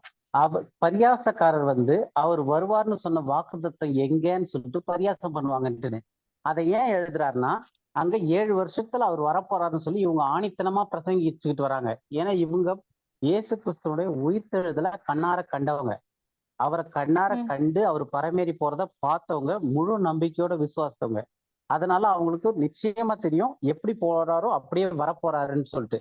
ஸோ அப்ப அந்த காரியங்கள் தெளிவா இருக்கிறதுனால இவங்க நம்பிக்கையோட இருந்து பிரசங்கிக்கிறாங்க. ஆனா இவங்க மூலமா பிரசங்கம் கேட்டவங்க என்ன நினைக்கிறாங்க, டைம் தாண்டிடுச்சு, இன்னும் இயேசு கிறிஸ்து வரல. அப்ப கிண்டல் அடிக்க ஆரம்பிக்கிறாங்க இவங்களை குறித்து. ஸோ அந்த ஒரு சூழ்நிலையில இதை எழுத ஆரம்பிக்கிறாரு. உங்களுக்கு இப்ப அந்த கான்டெக்ட் புரியுதா? 2 பேதுருடைய கான்டெக்ட் என்ன வருதுன்ட்டுன்னு. இப்ப அதை படிங்க, அப்படியே அந்த வசனத்தை முடிங்க. நித்திரை அடைந்த பின்பு சகலமும் சிருஷ்டிப்பின் தோற்றம் முதல் 4வது வசனம் அவர் வருவார் என்று சொல்லுகிற வாக்குத்தத்தம் எங்கே? பிதாக்கள் நித்திரை அடைந்த பின்பு சகலமும் சிருஷ்டிப்பின் தோற்றம் முதல் இருந்த விதமாக இருக்கிறதே என்று சொல்லுவார்கள். இருக்கிற விதமாக இருக்குது என்று சொல்லுவார்கள். அப்ப என்ன அர்த்தம்னா, எல்லாம் இறக்குறாங்க, அப்படியே மண்ணுக்குள்ள இருக்காங்க, உயிர்த்தெழுதல் நடக்கல. ஏன்னா அவங்களுடைய கணக்குப்படி செகண்ட் கம்மிங் வரும்போது உயிர்த்தெழுதல் நடக்கும். எல்லாரும் மரித்தவர்கள் உயிர்த்தெழுவாங்க. அதற்கு முதற்படியாக இயேசு கிறிஸ்து உயிர்த்தெழுந்து விட்டார். நாங்க சாட்சிகள். மரித்த எல்லாரும் உயிர்த்தெழுவாங்க, அவர் 2ஆம் வாட்டி வரப்போறாருன்னு சொல்லிக்கிட்டு இருக்காங்க. ஆனா எல்லாரும் மார்க் பண்றவங்க, இந்த கேலி பண்றவங்க என்ன பண்றாங்க, வருவார்னு சொன்னதெல்லாம் எங்க, அந்த தீர்க்கதரிசனம் எங்க? செத்தவங்க எல்லாம் இன்னும் பிதாக்கள்ன்றது வந்து இறந்தவங்க. ஸோ அவங்களுடைய பிதாக்கள் எல்லாம் வந்து நிற்ற இடந்தவர்கள், இறந்தவங்க எல்லாம் வந்து இன்னும் சிருஷ்டிப்புல இருந்து ஆரம்பத்துல இருந்து அப்படியே தானே இருக்காங்க, யாருமே உயிர்த்து எழுதிய ஒன்னும் அப்படின்னு சொல்லிட்டு கிண்டல் பண்ண ஆரம்பிக்கிறாங்க. இப்ப அதுக்கு அவரை எக்ஸ்பிளைன் பண்ணிட்டே வராரு. எக்ஸ்பிளைன் பண்ணிட்டு வரும்போது 9வது வசனம் படிங்க. 9:10. தாமதிக்கிறார் என்று சிலர் எண்ணுகிறபடி கர்த்தர் தமது வாக்குத்தத்தத்தை குறித்து தாமதம் இராமல் ஒருவரும் கெட்டு போகாமல் எல்லோரும் மனம் திரும்ப வேண்டும் என்று விரும்பி தம்மேல் நீடிய பொறுமை உள்ளவராய் இருக்கிறார். போதும். 9வது வசனத்துல என்னது? நீடிய பொறுமை இல்ல 9வது வசனத்திலும் படிங்க. தாமதிக்கிறார் என்று சிலர் எண்ணுகிறபடி. போதும். அப்ப என்ன இங்க சூழ்நிலை எப்படி இருக்குன்னா, 2வது பேதுரு எழுதும் போது சிலர்னா யாரு? ஒண்ணு புறஜாதிகள் கிடையாது. இயேசு கிறிஸ்துனுடைய சுவிசேஷத்தை கேட்டவங்க, அவர் வரப்போறான்னு கேட்டு இன்னைக்கு நிறைய பேர் பயங்கட்டாங்கல்ல, செகண்ட் கம்மிங் வரப்போகுது, அவ்வளவுதான் 4 நெருங்கிடுச்சுன்னு சொல்லிட்டு அதுல மனம் திரும்புறாங்க தெரியுமா? அவங்க ஒரு 5 வருஷம் கழிச்சு, என்ன அன்னைக்கே 2012 வந்துரும் நாங்க, 2015 வந்துரும் நாங்க, 20 உலகம் இப்போது வந்துரும் நாங்க, இன்னும் வரலன்னு சொல்லிட்டு இன்னைக்கும் இதே மாதிரி நிறைய பேர் இருக்காங்க. அப்ப அவங்க என்ன யோசிக்கிறாங்கன்னா, தாமதிக்கிறார் என்று சிலர் எண்ணுகிறபடி அப்படின்னு சொல்லிட்டு அந்த சிலர் வந்து இயேசுவை விசுவாசத்தவங்களும் நினைக்க ஆரம்பிக்கிறாங்க. அவங்களுக்கு பேதுரு வந்து என்கரேஜ் பண்ணி எழுதுறாரு. புரியுதா உங்களுக்கு? அப்ப அந்த டைம் வந்து 7 வருஷம் தாண்டிடுச்சு. பேதுருனுடைய ஊழியமும் பண்ணிக்கிட்டு இருக்காரு. ஆனா இயேசு கிறிஸ்து வர்றதுக்கு தாமதமானனால இங்க அந்த குழப்பம் இருக்கு. இப்ப வந்து அவர் வந்து அடுத்த ஒரு காரியத்தை எழுதுறாரு. ஏன்னா பேதுருக்கு ரகசியங்கள் வெளிப்படுத்தப்படவில்லை, மிஸ்ட்ரியை குறித்தோ இல்ல கிருபையின் காலத்தை குறித்தோ. ஏன்னா கிருபையின் காலம் பவுலுக்கு கையளிக்கப்பட்டுச்சு. ஆனா பேதுருனுடைய ப்ரோக்ராம் வந்து அந்த தீர்க்க தரிசனத்தின் அடிப்படையில லிட்டில் ஃப்ளாக் சர்ச்சுக்கு பேதுரு தான் லீடர். அந்த ப்ரோக்ராம் இன்னும் வரவே இல்லை. 7 வருஷம் தாண்டிடுச்சு. எல்லாரும் கேலி பண்றாங்க, உயிர்த்தெழுதல் நடக்கலன்றாங்க. அதனால இவர் வந்து எல்லாரும் ரட்சிக்கப்பட்டோன்னு வெயிட் பண்ணிட்டு இருக்காரு. ஆண்டவர் நீங்க நினைக்கிற மாதிரி கிண்டல்லாம் பண்ணாதீங்க அப்படி இப்படின்னு சொல்லிட்டு, தாமதிக்கிறாருன்னு சிலர் நினைக்கிற மாதிரி அவர் தாமதிக்கலாம் இல்லை அப்படி இப்படின்லாம் சொல்லிட்டு, ஆனா அவருக்கு எக்ஸ்பிளைன் பண்றதுக்கு என்ன காரணம்னு சொல்றதுக்கு வழி இல்லை. அப்ப அவரு 15வது வசனம் 16வது வசனம் சொல்லி முடிக்கிறாரு. 15-16 படிங்க. அதே இதுல அப்படியே. மேலும் நம்முடைய கர்த்தரின் நீடிய பொறுமையை ரட்சிப்பென்று எண்ணுங்கள். நமக்கு பிரியமான சகோதரனாகிய பவுலும் தனக்கு அருளப்பட்ட ஞானத்தினாலே இப்படியே உங்களுக்கு எழுதி இருக்கிறான். போதும். ஒரு நிமிஷம். பேதுருனுடைய ஆடியன்ஸ் யாரு? சிறுமந்தை. கரெக்டா? பேதுரு வந்து சிறுமந்தைக்கு தான் ஊழியம் பண்ணாரு. அவருக்கு மேலதான் வந்து சிறுமந்தை சபை கட்டப்பட்டுச்சு. அவர் தான் சிறுமந்தையினுடைய லீடர். அப்போ சில 2வது அதிகாரத்துல அவர் தான் எழுந்து பிரசங்கிக்கிறாரு சிறுமந்தைக்காக. அப்ப அவரு தான் வந்து ஃபர்ஸ்ட் பர்சன் சிறுமந்தையில செலக்ட் பண்ணப்பட்ட ஆளு. அவர் என்ன சொல்றாரு, மேலும் நம்முடைய கர்த்தரின் நீடிய பொறுமை. நீடிய பொறுமைனா வந்து டைம் ஆகிட்டே இருக்கு, அவர் பொறுமையா இருக்கார் வராம. ரட்சிப்பு என்று எண்ணுங்கள். நீங்க அது வந்து ரட்சிப்புக்காகன்னு சொல்லிட்டு நீங்க எண்ணுங்க, கணக்குல வச்சுங்க. நமக்கு பிரியமான சகோதரனாகிய பவுலும் தனக்கு அளிக்கப்பட்ட ஞானத்தினாலே, இந்த தனக்கு அளிக்கப்பட்ட ஞானத்தினாலே என்ன தனக்கு அப்படின்னும் போது ஸ்பெசிபிக்கா பவுலுக்கு ஆண்டவர் அவருக்கு கொடுத்த அந்த ஞானம் அப்படின்ற வார்த்தை யூஸ் பண்ணியிருக்காரு. இங்க பவுல் வந்து அதை சொல்லும் போது எனக்கு அளிக்கப்பட்ட கிருபை அப்படின்னு சொல்றாரு. புரியுதா உங்களுக்கு வித்தியாசம்? அப்ப பவுலுக்கு அளிக்கப்பட்டிருக்கிற அந்த ஞானத்தினால இப்படி எது இந்த லேட் ஆகிறது வந்து ஆண்டவர் ரட்சிக்கிறதுக்காக இதை லேட் பண்றாரு அப்படின்னு சொல்லி பவுல் வந்து இந்த காரியத்தை இப்படியே அப்படின்றது வந்து எப்படின்னா பொறுமையா இருக்கிறது, கர்த்தருடைய நீடிய பொறுமையானது ரட்சிப்பென்று எண்ணுங்கள்னு சொல்லிட்டு இந்த காரியத்தை குறித்து உங்களுக்கு, அப்ப அந்த உங்களுக்கு யாரு, சிறுமந்தைக்கு 1000 வருஷ ராசாட்சி எதிர்பார்த்துக்கிட்டு 2ஆம் வருகை எதிர்பார்த்துட்டு இருந்தாங்க இல்லையா, அந்த குரூப்புக்கு, பேதுருடைய குரூப்புக்கு உங்களுக்கு எழுதியிருக்கிறான் அப்படின்னு சொல்லிட்டு அடுத்த 16வது வசனம் படிங்க. எல்லா நிருபங்களிலும் இவைகளை குறித்து பேசி இருக்கிறான். போதும் போதும் போதும், அவன் போதும் ஒரு சில நிருபத்துல கிடையாது, எத்தனை நிருபத்துல பேசியிருக்காராம் பவுல் இந்த மாதிரி விஷயத்த? எல்லா நிருபத்திலும். யாருக்கு பேசி இருக்கிறாரு? பேதுரு யாருன்னு சொல்றாரு? சிறுமந்தைக்கு. அப்ப உங்களுக்கு எழுதியிருக்கிறான்னு சொல்லும் போது சிறுமந்தையாகிய உங்களுக்கு எழுதியிருக்கிறான். எல்லா நிருபங்களிலும் இவைகளை இயேசு கிறிஸ்து பொறுமையா இருக்குது, அவர் வர்றது தாமதமாவது என்னன்னா அது ரட்சிப்பென்று எண்ணுங்கள், அவர் பொறுமையா இருக்கிறாரு. ஏன்னா இன்னும் 2ஆம் வருகை வரல. அப்ப அந்த 2ஆம் வருகை வரலன்றது வந்து இன்னைக்கு இருக்கிற கிருபையை குறித்து பவுல் வந்து சில காரியங்களை பேசிட்டு வர்றாரு. அதனால இந்த காரியங்கள் நிறுத்தப்பட்டிருக்கு அப்படின்ட்டு. அப்ப பவுலுக்கும் வந்து கொஞ்சம் கொஞ்சமா தான் வெளிப்பாடு வந்துகிட்டு இருக்கு. அவர் வெளிப்பாடு வர வர கொஞ்சம் எழுதிட்டு இருக்காரு. அந்த காரியத்தை எல்லா நிருபத்திலையுமே எழுதுறாரு. அப்ப எல்லா நிருபங்களிலும் இவைகளை குறித்து, அதாவது கிறிஸ்துனுடைய அந்த ப்ரோக்ராம் 7 வருஷத்துல அவர் வருவாங்கன்னு இந்த கான்டெக்ஸ்டே 3வது அதிகாரமே செகண்ட் கம்மிங்கை பத்தி, அது அந்த காரியத்தை குறித்து எல்லா இதுலயுமே வந்து பேசியிருக்கிறான். அவன் படிங்க இப்ப 16வது அப்படியே கண்டினியூ பண்ணுங்க. 16வது அவன் சொன்னவைகளில் சில காரியங்கள் அறிகிறதற்கு அரிதாய் இருக்கிறது. போதும் ஒரு நிமிஷம் பொறுமையா போகும்.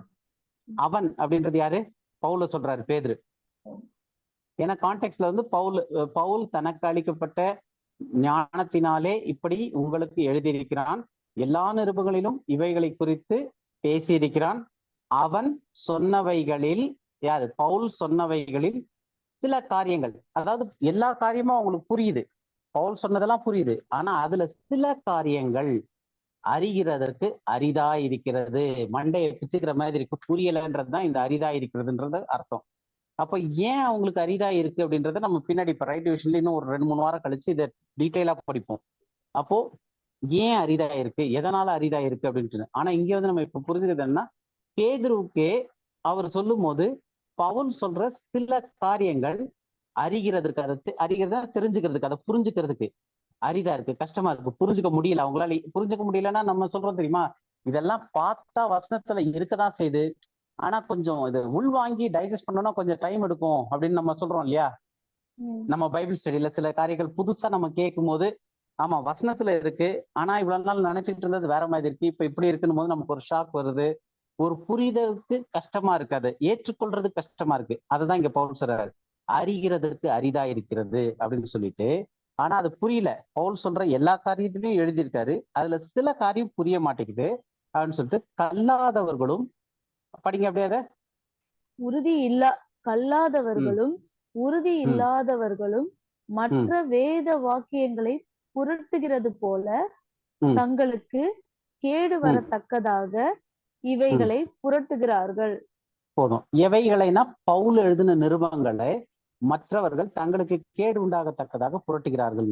ஏன்னா பவுலுடைய டீச்சிங்க்கும் பேதுருவோட டீச்சிங்க்கும் பயங்கர வித்தியாசம் இருக்கு. பேதுரு வந்து இயேசு கிறிஸ்து பூமியில கூடவே இருந்தப்ப இயேசு கிறிஸ்து மூலமாவே கேட்டு அதை புரிஞ்சுக்கிட்டு அதை வச்சு பிரசங்கம் பண்ணவர் பேதுரு. பவுல் வந்து இப்ப தனக்குண்டான ஞானத்துல சொல்றாரு, எப்படி பவுலை ஏற்றுக்கொண்டாங்க அப்படின்னா, பவுல் மூலமா இவங்க மூலமா என்ன அடையாள அற்புதம்லாம் நடந்துச்சோ அதே அடையாள அற்புதங்கள் பவுல் மூலமாவும் நடத்தப்படுது. அப்ப பவுலையும் தேவன் அங்கீகரிச்சாருன்னு ஒத்துக்கிறாங்க ஒண்ணு. ரெண்டாவது விஷயம், இவங்களுக்கு நல்லா தெரிஞ்சது 7 வருஷத்துல இயேசு கிறிஸ்துனுடைய 2ஆம் வருகை வரணும், இப்ப உபத்திரவ காலம் வரணும், இதெல்லாம் அவங்களுக்கு ஃப்ரேம் ஒர்க்கோட தெரியும். ஆனா 7 வருஷம் தாண்டிருச்சு, இன்னும் டைம் போயிட்டே இருக்கு, இயேசு கிறிஸ்து வரவே இல்லை. எல்லாம் தரித்திரத்துல போறாங்க, வித்து கொடுத்தவங்களுக்கு எல்லாம் சாப்பாடு இல்லை, எல்லாம் கஷ்டத்துல போயிட்டு இருக்காங்க. ஆனா ஆண்டவர் இன்னும் வரல. அப்ப ஆண்டவர் நிச்சயமா ஏமாத்தலன்றது பேதுருக்கு தெரியும். ஆனா ஏன் வரலன்னு புரியல. அப்ப அந்த புரியாதப்ப பவுல் வந்து அதுக்கு விளக்கம் கொடுக்குறாரு. எனக்கு இந்த கிருபை அளிக்கப்பட்டிருக்கு, ஏன் வரலன்றது ஆண்டவர் எனக்கு வெளிப்படுத்தினாரு, இப்ப கிருபையின் காலத்தை ஒண்ணு கொடுத்து பண்றாருன்னு சொல்லிட்டு. அப்ப பேதுருக்கு அது புரிய மாட்டேங்குது, என்ன சொல்ல வர்றாரு. ஆனா ஒரு விஷயம் நல்லா தெரிஞ்சு, பவுல் கிட்ட ஆண்டவர் ஏதோ பேசியிருக்காரு, பவுல் மூலமா அற்புதங்களை நடத்தியிருக்காரு, பவுல் கிட்ட ஏதோ பேசியிருக்காரு. எப்படி கன்ஃபர்மேஷன் பவுல் கிட்ட ஆண்டவர் ஏதோ பேசியிருக்காருன்னா, ஆண்டவர் வருவேன்னு சொன்னவர் இன்னும் வரல. அப்ப வரலன்னு சொன்னதுக்கான காரணத்தை பேதுரு ஏதோ சொல்றாரு, பவுல் ஏதோ சொல்றாரு ஏன் வரலன்றதுக்கு. அவர் எல்லாரையும் ரட்சிக்கிறதுக்காக, நீடிய பொறுமைக்காக, கிருபைக்காக அப்படின்ட்டு எல்லாம் சொல்லிட்டு இருக்காரு. அது வந்து சில டீச்சிங்கள் வந்து பேதுருனுடைய குரூப்ல என்ன டீச் பண்ணியிருந்தாங்களோ அதுக்கு மாறா இருக்கு, முரணா இருக்கு. அப்ப அது புரிய மாட்டேங்குது. அதனால கல்லாதவர்களோ இல்ல உறுதி இல்லாதவர்களோ மற்ற வேத வாக்கியத்தெல்லாம் அப்படி அப்படியே எடுக்கிற மாதிரி இதை எடுத்தாங்கன்னா அவங்களுக்கு கேடு உண்டாயிரும். யாருக்கு? பேதுருடைய குரூப்புக்கு தான் இதை பேசிக்கிட்டு இருக்காரு. அப்ப சிறுமந்தையில இருக்கவங்க இந்த பவுலுடைய டீச்சிங்ல சில காரியங்கள் புரியறதுக்கு கஷ்டமா இருக்கு, அதை அப்படியே எடுக்க முடியாதுன்னு. அதுக்குதான் என்ன பண்றோம், 2 தீமோத்தேயு 2:15 படிங்க. இப்போ ஒரு வாட்டி. நம்ம இந்த டாபிக் ஆரம்பிச்சதே அதை வச்சுதான். எதுக்காக நம்ம இவ்வளவு கஷ்டப்பட்டு இதை படிக்கிறோம்னா 2 தீமோத்தேயு 2:15.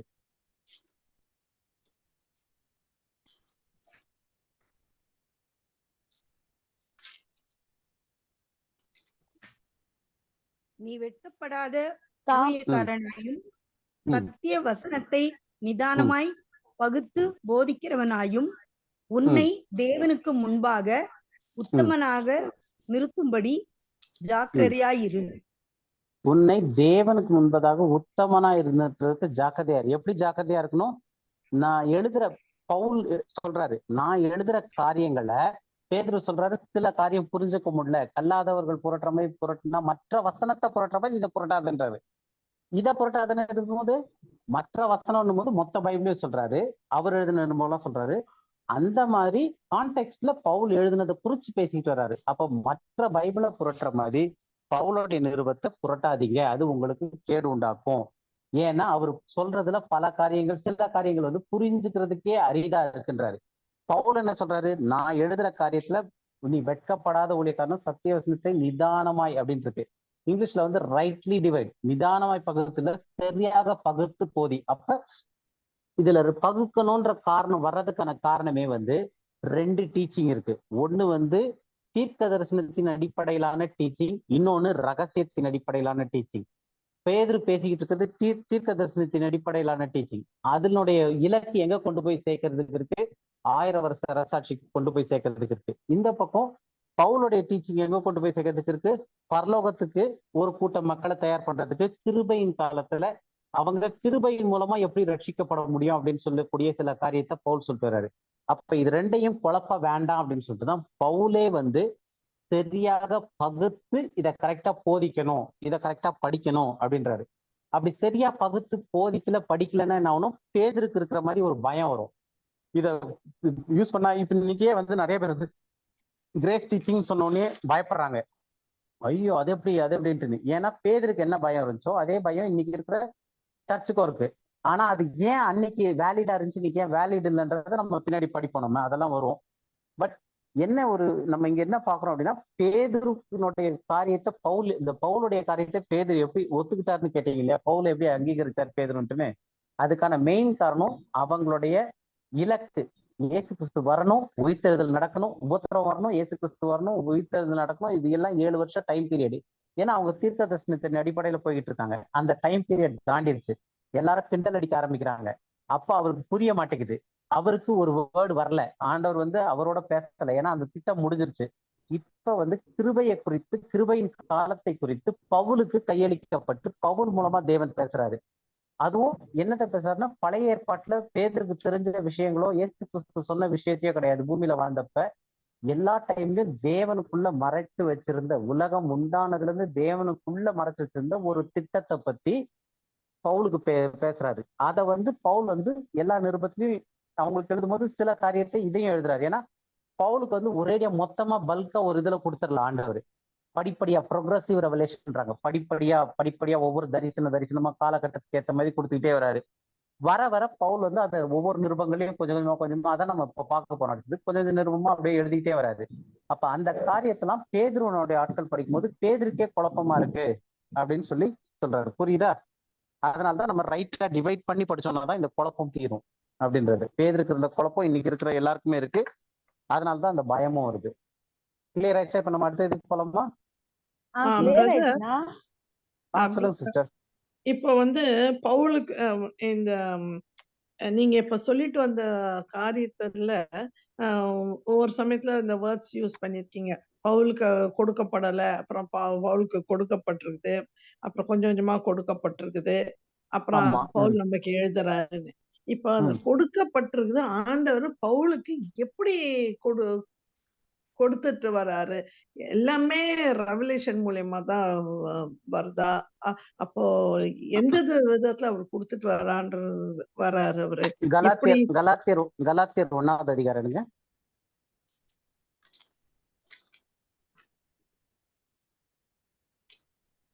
கலாத்தியர் 1வது அதிகாரத்துல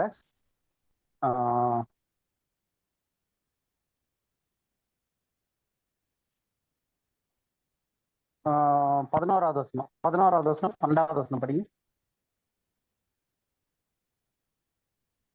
கலாத்தியர் 1.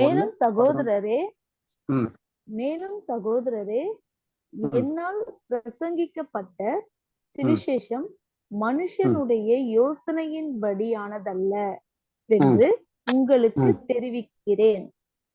நான் அதை ஒரு மனுஷனால் பெற்றிருக்கிறதும் இல்லை, மனுஷனால் கற்றதும் இல்லை, இயேசு கிறிஸ்துவே அதை எனக்கு வெளிப்படுத்தினார். ஓகே, அப்போ பவுல் பேசக்கூடிய அந்த இயேசு கிறிஸ்துவை குறித்ததான அந்த சுவிசேஷமானது எந்த மனுஷனாலும் கற்றுக்கொள்ளவில்லை. அப்ப எந்த மனுஷனாலும் போது இயேசு கிறிஸ்துவோட வாழ்ந்த யார் சொல்லியும் அந்த சுவிசேஷம் நான் கேட்கல, எனக்கு அந்த சுவிசேஷத்தை நான் சொல்லவும் இல்லை. அவரு ஒரே சுவிசேஷத்தை சொல்லலைன்றதுக்கும் நமக்கு வசனம் தெரியும் இருக்கு. அவர் அந்த சுவிசேஷத்தை சொல்ல அதை எப்படி எடுத்து இயேசு கிறிஸ்து எனக்கு சொன்னார்னா வெளிப்படுத்தினார். இயேசு கிறிஸ்துவே எனக்கு அதை வெளிப்படுத்தினார். இங்கிலீஷ்ல வந்து but by the revelation of Jesus Christ, இயேசு கிறிஸ்துவனுடைய வெளிப்பாட்டின் மூலமாக நான் அதை பெற்றுக்கொண்டேன். ஸோ ஃபர்ஸ்ட் விஷயம் அவர் என்ன பண்றாருன்னா இயேசு கிறிஸ்துவனுடைய டைரக்ட் வெளிப்பாட்டின் மூலமா பெற்றுக்கொள்றாரு. 2வது வசனம் படிப்போம். அப்போஸ்தலர் 26:16.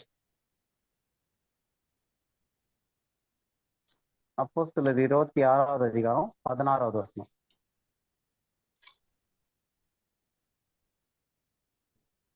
இது வந்து பவுல் வந்து 9வது அதிகாரத்துல ஆண்டவரை இது பண்றாரு, இன்ட்ராக்ஷன் நடக்குது, தமஸ்கு போறவில்லை. அதை வந்து அப்புறமா அகிரிப்பா ராஜா முன்னாடி சொல்ற ஒரு சம்பவம். அந்த இதுல வரக்கூடிய வசனத்தை எக்ஸ்பிளைன் பண்ணி. அப்பொழுது நீ எழுந்து காலூன்றி நில், நீ கண்டவைகளையும் நான் உனக்கு தரிசனமாகி காண்பிக்க போகிறவைகளையும் குறித்து உன்னை ஊழியக்காரனாகவும் சாட்சியாகவும் ஏற்படுத்துகிறதற்காக உனக்கு தரிசனமானேன். இப்ப தரிசனமானேன்னு ஒண்ணு இருக்கு. அது வந்து 9வது அதிகாரத்துல தரிசனமானது. அதுக்கப்புறம் அதுக்கு முன்னாடி படிங்க, ஃபர்ஸ்ட் திரும்ப ஒரு வாட்டி படிங்க. இப்பொழுது நீ எழுந்து காலூன்றி நில், நீ கண்டவைகளையும் கண்டவைகள்னா அந்த 9வது அதிகாரத்துல வந்தது. கண்டவைகளையும் நான் உனக்கு தரிசனமாகி காண்பிக்கிற போகிறவைகளையும் போதும். நான் தரிசனமாகி காண்பிக்க போகிறவைகளை குறித்து அப்படின்னா அது ஃபியூச்சர் டென்ஸ். அப்ப அதுக்கப்புறம் தரிசனமாகி காண்பிக்க போகிறவைகள்னு போது பன்மையில நிறைய விஷயங்களை தேவன் அதுக்கப்புறமா தரிசனமாகி அவருக்கு காட்டுறாரு. புரியுதா? ஸோ அப்ப அந்த ரெவலேஷன் அவரு டைரக்ட் இன்னும் நிறைய வசனங்கள் இருக்கு. அது நம்ம ஒவ்வொரு வருஷமா போயிட்டு இருந்தா அது தனியா இருக்கும். பட் அடிப்படையில் நம்ம தெரிஞ்சுக்கிறதுக்கு என்ன அப்படின்னா பவுலுக்கு சொல்லப்பட்ட அந்த மிஸ்ட்ரி காரியங்கள், மற்றதெல்லாமே வந்து இயேசு கிறிஸ்துவ குறித்து அவர் அங்கேயே கேள்விப்பட்டுக்கிட்டு இருக்காரு. முள்ளில் உதைக்கிறது உனக்கு கடினமான்னு கேட்டோடனே நீ யாருன்னு இயேசுன்னு உடனே நீ துன்பப்படுத்துகிற இயேசுதானே. ஏன்னா இயேசுவை பத்தி அவருக்கு தெரியாதது கிடையாது. இயேசுவை பத்தி எல்லாம் தெரியும். அதனாலதான் இயேசு கிறிஸ்துவ ஃபாலோ பண்றவங்கள போய் ஜெயில போடுறதுக்கும் கொலை செய்யறதுக்கும் அந்த டிகிரி வாங்கிட்டு அவர் அந்த சட்டத்துல அது இது வாங்கிட்டு போய்கிட்டு இருக்காரு தமஸ்கு பட்டணத்துக்கு. அப்ப இயேசு கிறிஸ்துனா யாருன்னே தெரியாம கிடையாது. அப்ப இயேசு கிறிஸ்துனா யாருன்றது தெரியும், அவங்க என்னெல்லாம் ப்ரீச் பண்றாங்கன்னு தெரியும். அது யூத மார்க்கத்துக்கு இவரால ஏற்றுக்கொள்ள முடியலன்னு சொல்லிட்டு யூத மார்க்கத்துக்கு வைராக்கியமாக அவர்களை கொலை செய்ய யார திருமந்தைய ஏற்கனவே இயேசு கிறிஸ்துவை மேசியாவாக ஏற்றுக்கொண்டவர்களே. அப்போ இவர் ஒரு யூதனா இருக்கிறதுனால தீர்க்க தரிசன ஆகமங்கள்லாம் தெரியும். ஏன்னா அவர் ஒரு பரிசேயன். பவுல் பரிசேயனா இருக்காரு. கமாலியலுடைய பாதப்படியில உட்கார்ந்து படிச்சவரு. அவருக்கு பழைய ஏற்பாட்டுல இருக்க இயேசு கிறிஸ்துவ குறித்ததான மொத்த காரியமும் தெரியும், பேர் தெரியாம. ஏன்னா வரப்போகிற மேசியாவை குறித்து என்னெல்லாம் தீர்க்க தரிசனம் இருக்கோ எல்லாமே தெரியும். இங்க இயேசுன்னு ஒருத்தர் தச்சனுடைய மகனா இந்த மேல பண்ணிக்கிட்டு இருக்காருன்னு சொல்லிட்டு யூத மார்க்கத்துல இருந்தனால இவரு அவங்கள கொலை செய்ய போய்கிட்டு இருக்காரு. அப்ப இயேசு யாருன்றது தனியா தெரியும். அவரை ஒரு கூட்ட மக்கள் ஃபாலோ பண்ணிக்கிட்டு இருக்காங்க, யூத மார்க்கத்துல இருந்து அவங்க வெளியே போறாங்க அப்படின்னு சொல்லிட்டு அவங்கள தண்டிக்கிறதுக்கு போயிட்டு இருக்காரு. ஆனா மேசியா வருவார்ன்றத வைராக்கியமா நம்பக்கூடிய ஒரு பரிசேயன் அவரு. அப்போ நான் தான் மேசியா அப்படின்றது அவருக்கு தெரிஞ்ச உடனே பழைய ஏற்பாட்டுல இருக்க அவ்வளவு தீர்க்க தரிசனத்துக்கும் இவர் தான் அந்த பாத்திரவான் அப்படின்றத அவர் லிங்க் பண்ணிடுறாரு. லிங்க் பண்ண உடனே அவருக்கு எல்லாரை காட்டிலும் தெளிவான ஒரு புரிதல்ல பவுல் வந்துடுறாரு. எது தீர்க்க தரிசன திட்டத்தின்படி இவர் தான் மேசியா, ராஜாவா போறாரு, எல்லாமே அவருக்கு புரிஞ்சது, கிளியர் ஆயிடுது.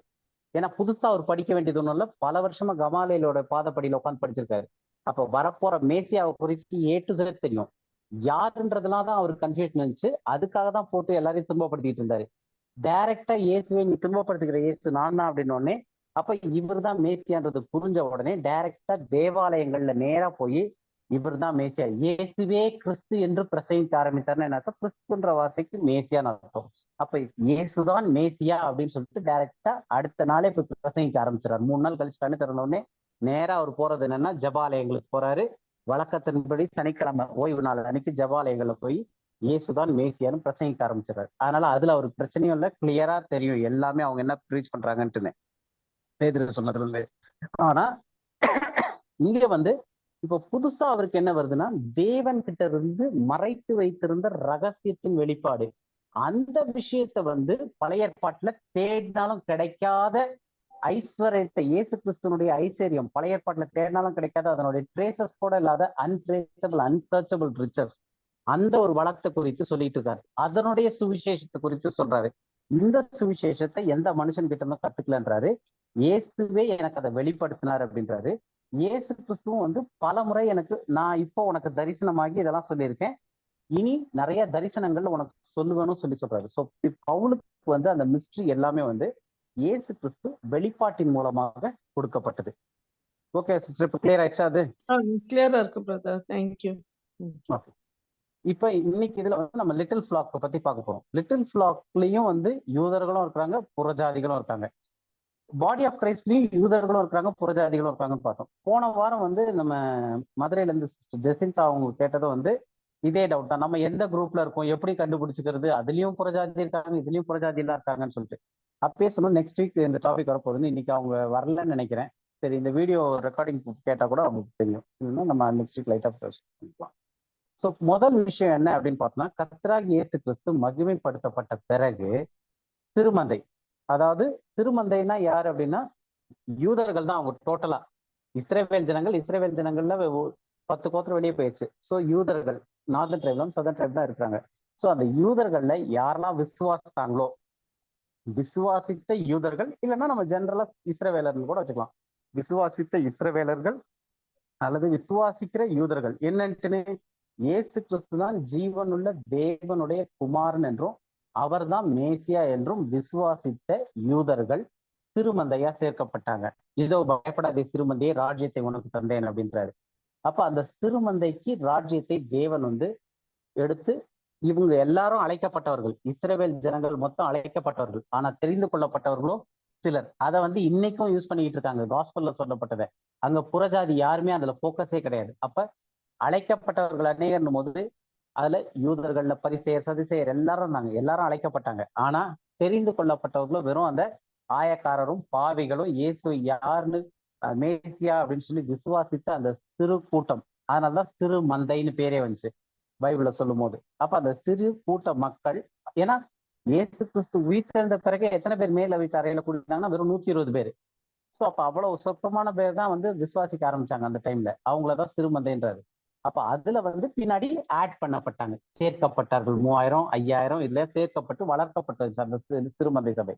அப்ப அந்த சிறுமந்தையில யார் இருக்கா அப்படின்னு பார்த்தோம்னா புறஜாதி. அந்த புறஜாதியில ஃபர்ஸ்ட் உள்ள வந்த ஆள் யாருன்னா கொர்நேலியு. அதுவும் நம்ம இன்னைக்கு பார்த்தோம். ஸோ அப்ப இதுல வந்து புறஜாதிகளும் இன்க்ளூட் ஆயிருக்காங்க. பவுல் ரட்சிக்கப்பட்ட பிறகுதான் இது ஆரம்பிக்குது. பவுல் ரட்சிக்கப்பட்டதுக்கு முன்னாடி இதுல எதுவுமே நடக்கல. ஏன்னா 9வது அதிகாரத்துல பவுல வந்து தேவன் மாற்றுறாரு. மாற்றின பிறகு ஜென்டைல் உள்ள வர்றது யாருன்னு பார்த்தோம்னா கொர்நேலியு. அது அப்போஸ்தலர் 10வது அதிகாரத்துல நடக்குது. இப்ப இதுல முக்கியமான விஷயம் என்னன்னா, அவங்க 2 பேருக்கும் இடையில வேறுபாடு இருக்கு. அதாவது ஒரு டிஃபரன்ஸ் இருக்கு. எல்லாருமே சிறுமந்தையில இருக்கிறாங்க. ஆனா அந்த சிறுமந்தையில யூதர்களுக்கு தனி ஸ்தானமும் புறஜாதிகளுக்கு தனி ஸ்தானமும் இருக்கு. அதுல இருக்கிற யூதர்கள் யாருன்னா ராஜரீக ஆசாரிய கூட்டமா இருக்கிறவங்க. அதுல புறஜாதிகள் அவங்களோட சேர்க்கப்பட்டிருக்காங்க. 2 பேரும் ஒன்னா அப்படின்னு கேட்டோம்னா கிடையாது. முதல் யூதர்கள், அதுக்கப்புறம் தான் புறஜாதிகள். அதுக்கு நம்ம 2 சில வசனங்கள் பார்ப்போம். அப்ப ஈஸியா புரிய ஆரம்பிக்கும் அது என்ன சொல்ல வரும்ன்றது. அப்போஸ்தலர் 3வது அதிகாரம் 26வது வசனம். அப்போஸ்தலர் 3:26வது வசனம்.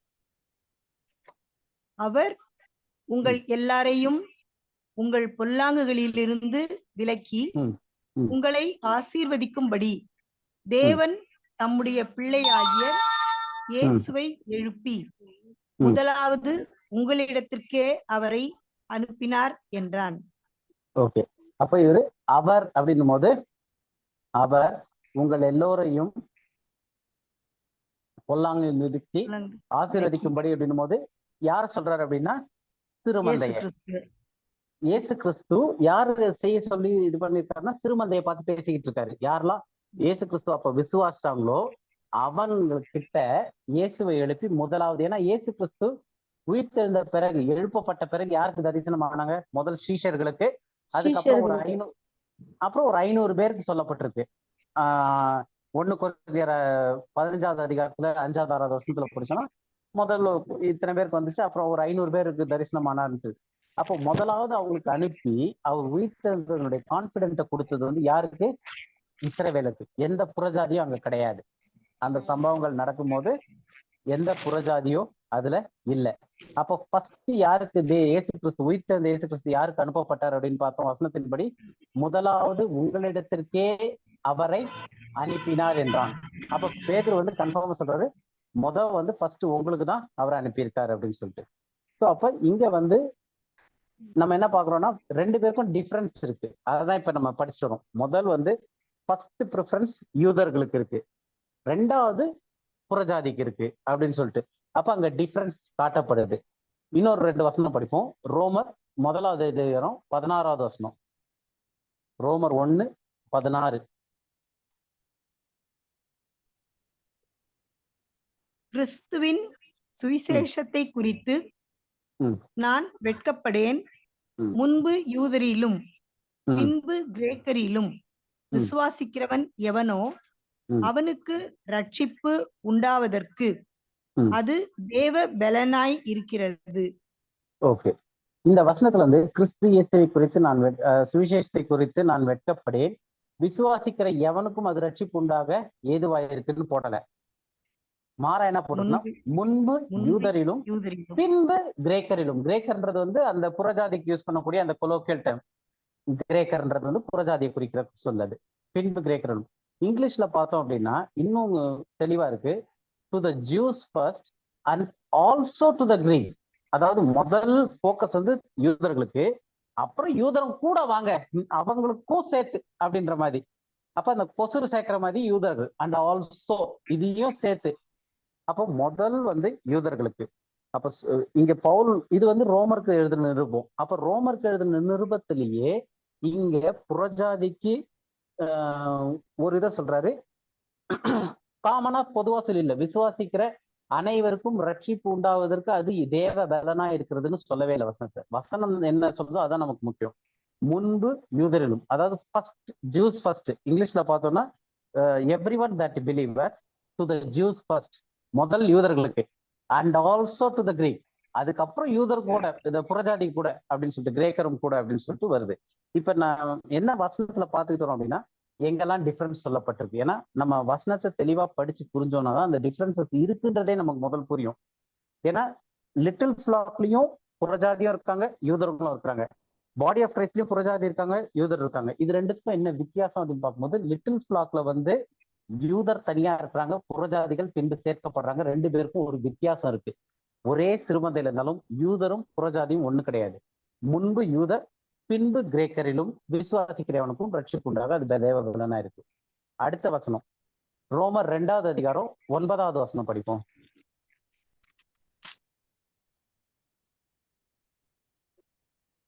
முன்பு யூதரிலும் பின்பு கிரேக்கரிலும் பொல்லாங்கு செய்கிற எந்த மனுஷ ஆத்மாவுக்கும் உபத்திரவமும் வியாகுலமும் உண்டாகும். அப்போ முதல் ரட்சிப்புக்கு ஒரு டிஃபரன்ஸ் இருக்கு, ரெண்டு பேருக்கும் இருக்கு. ஃபர்ஸ்ட் ப்ரிஃபரன்ஸ் யூதருக்கு, அப்புறம் கிரேக்கரும் சேர்த்துக்கிறாங்க அப்படின்னு போட்டிருக்கு. இங்க 2வது அதிகாரத்துல உபத்திரவம் வியாகுலம் இந்த ஒரு காரியம் வருது அவங்க செய்யற இதுக்காக. ட்ரிபுலேஷன் அண்ட் ஆங்குவிஷ் அப்படின்னு இங்கிலீஷ்ல வரும். அது வந்து எல்லா சோலுக்கும் இருக்கு, எல்லாருக்கும் இருக்கு. எந்த மனுஷனுக்கும், எந்த ஆத்மாவுக்கும், மனுஷ ஆத்மாவுக்கும் அது இருக்கு. ஆனா எப்படி இருக்குன்னா, ஃபர்ஸ்ட் யூதருக்கு, ஃபர்ஸ்ட் ஜூஸ். இதுலயே வந்து இங்கிலீஷ்ல வந்து and also of the Gentiles, இங்கிலீஷ்ல ஜென்டைல்ஸ்லயே போட்டிருக்கு, தமிழ்ல வந்து கிரேக்கர்னு போட்டிருக்கு. ஸோ கிரேக்கரும் ஜென்டைலும் ஒரே விதமான பதங்கள் தான் அதுல யூஸ் பண்ணப்படுறது. புறஜாதி யூதர் அல்லாதவர்களை சொல்றதுக்கான டேர்ம் அது. அப்போ இங்கேயும் வந்து உபத்திரவம் வியாகுலத்திலயும் எப்படி வருது அப்படின்னா, முதல் யூதர்களுக்கு பின்பு கிரேக்கருக்கும் கிரேக்கரிலும் அப்படின்னு வருது. அப்போ ரெண்டுத்துலயுமே வந்து டிஃபரன்ஸ் இருக்கு, ரெண்டு பேருக்கும் வருது. ஏன்னா ரெண்டு பேருமே சிறுமந்தையில இருக்காங்க. ஆனா ரெண்டு பேருக்கும் வர்றதுல எப்படி வருதுன்னா, ரெண்டு பேருக்கும் ஒன்னா வரல. முன்பு யூதரிலும் பின்பு கிரேக்கரிலும் and also to the gentiles அப்படின்னு வருது. ஸோ அப்ப நம்ம ஃபர்ஸ்ட் வந்து சுவிசேஷத்தை பார்த்தோம். அது ரட்சிக்கப்படுறதுக்கு தேவ பலனா இருக்கு, யாருக்கா இருந்தாலும் ரட்சிக்கப்படுறதுக்கு தேவ பலனா தான் இருக்கு. ஆனா ப்ராசஸ் எப்படின்னா, ஃபர்ஸ்ட் யூதருக்கு பின்பு கிரேக்கருக்கும். அதே மாதிரி உபத்திரவம் வியாகுலம் வந்து எப்படி வருதுன்னா, எல்லாருக்கும் வருது, எல்லா ஆத்மாக்கும் வருது. ஆனா முன்பு யூதரிலும் பின்பு கிரேக்கரிலும், ரெண்டு பேருக்கும் ஒன்னா கிடையாது. அடுத்த வசனம் ரோமர் 3வது அதிகாரம் 30வது வசனம். பிரதர் 2:10 கூட இதுல கூட இருக்கு. ஓகே, முன்பு யூதரிலும் நிறைய பின்பு கிரேக்கரிலும் எவன் நன்மை செய்கிறாரோ, அடுத்த வசனமும் அது வருது. ஆமா, அதான் அந்த கான்டெக்ட்ல வந்து அந்த டிஃபரன்ஸ் தெரியுது. நான் வந்து ஆக்சுவலா ஒவ்வொரு அதிகாரத்துல இருந்து ஒவ்வொரு வசனம் மட்டும் எடுத்தேன். அதான் ஒரு வைட் ரேஞ்சை காட்டுறதுக்காக. நம்ம ஒவ்வொரு வசனமும் பண்ணா இந்த மாதிரி நிறைய வசனங்கள் இருக்கு. அதனால முன்பு யூதரிலும் பின்பு கிரேக்கரிலும்ன்றதுக்கு வந்து ஒரு 2 காரியங்கள் பார்த்தோம். ஆனா ரெண்டு பேருமே எப்படி இருக்காங்கன்னா, ஒரே விதமான ரட்சிப்பு சுவிசேஷம் வருது, ஒரே விதமான வியாகுலம் உபத்திரம் வருது. ஆனா ஒன்னா வரல, முன்பு யூதரிலும் பின்பு கிரேக்கரிலும். ஏன்னா ரெண்டு பேருக்கும் ஒரு டிஃபரன்ஸ் இருக்கு தனித்தனியா. அதுக்கு அடுத்தது ரோமர் 3வது அதிகாரம் 30வது வசனம்.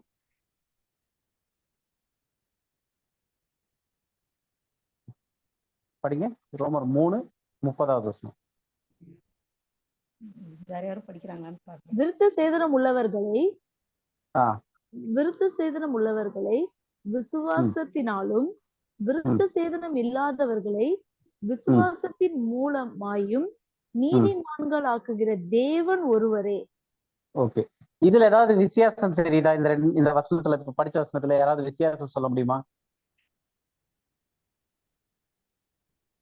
விருத்த சேதனம் உள்ளவர்களை விசுவாசத்தினாலே எடுத்துக்கிறாங்க.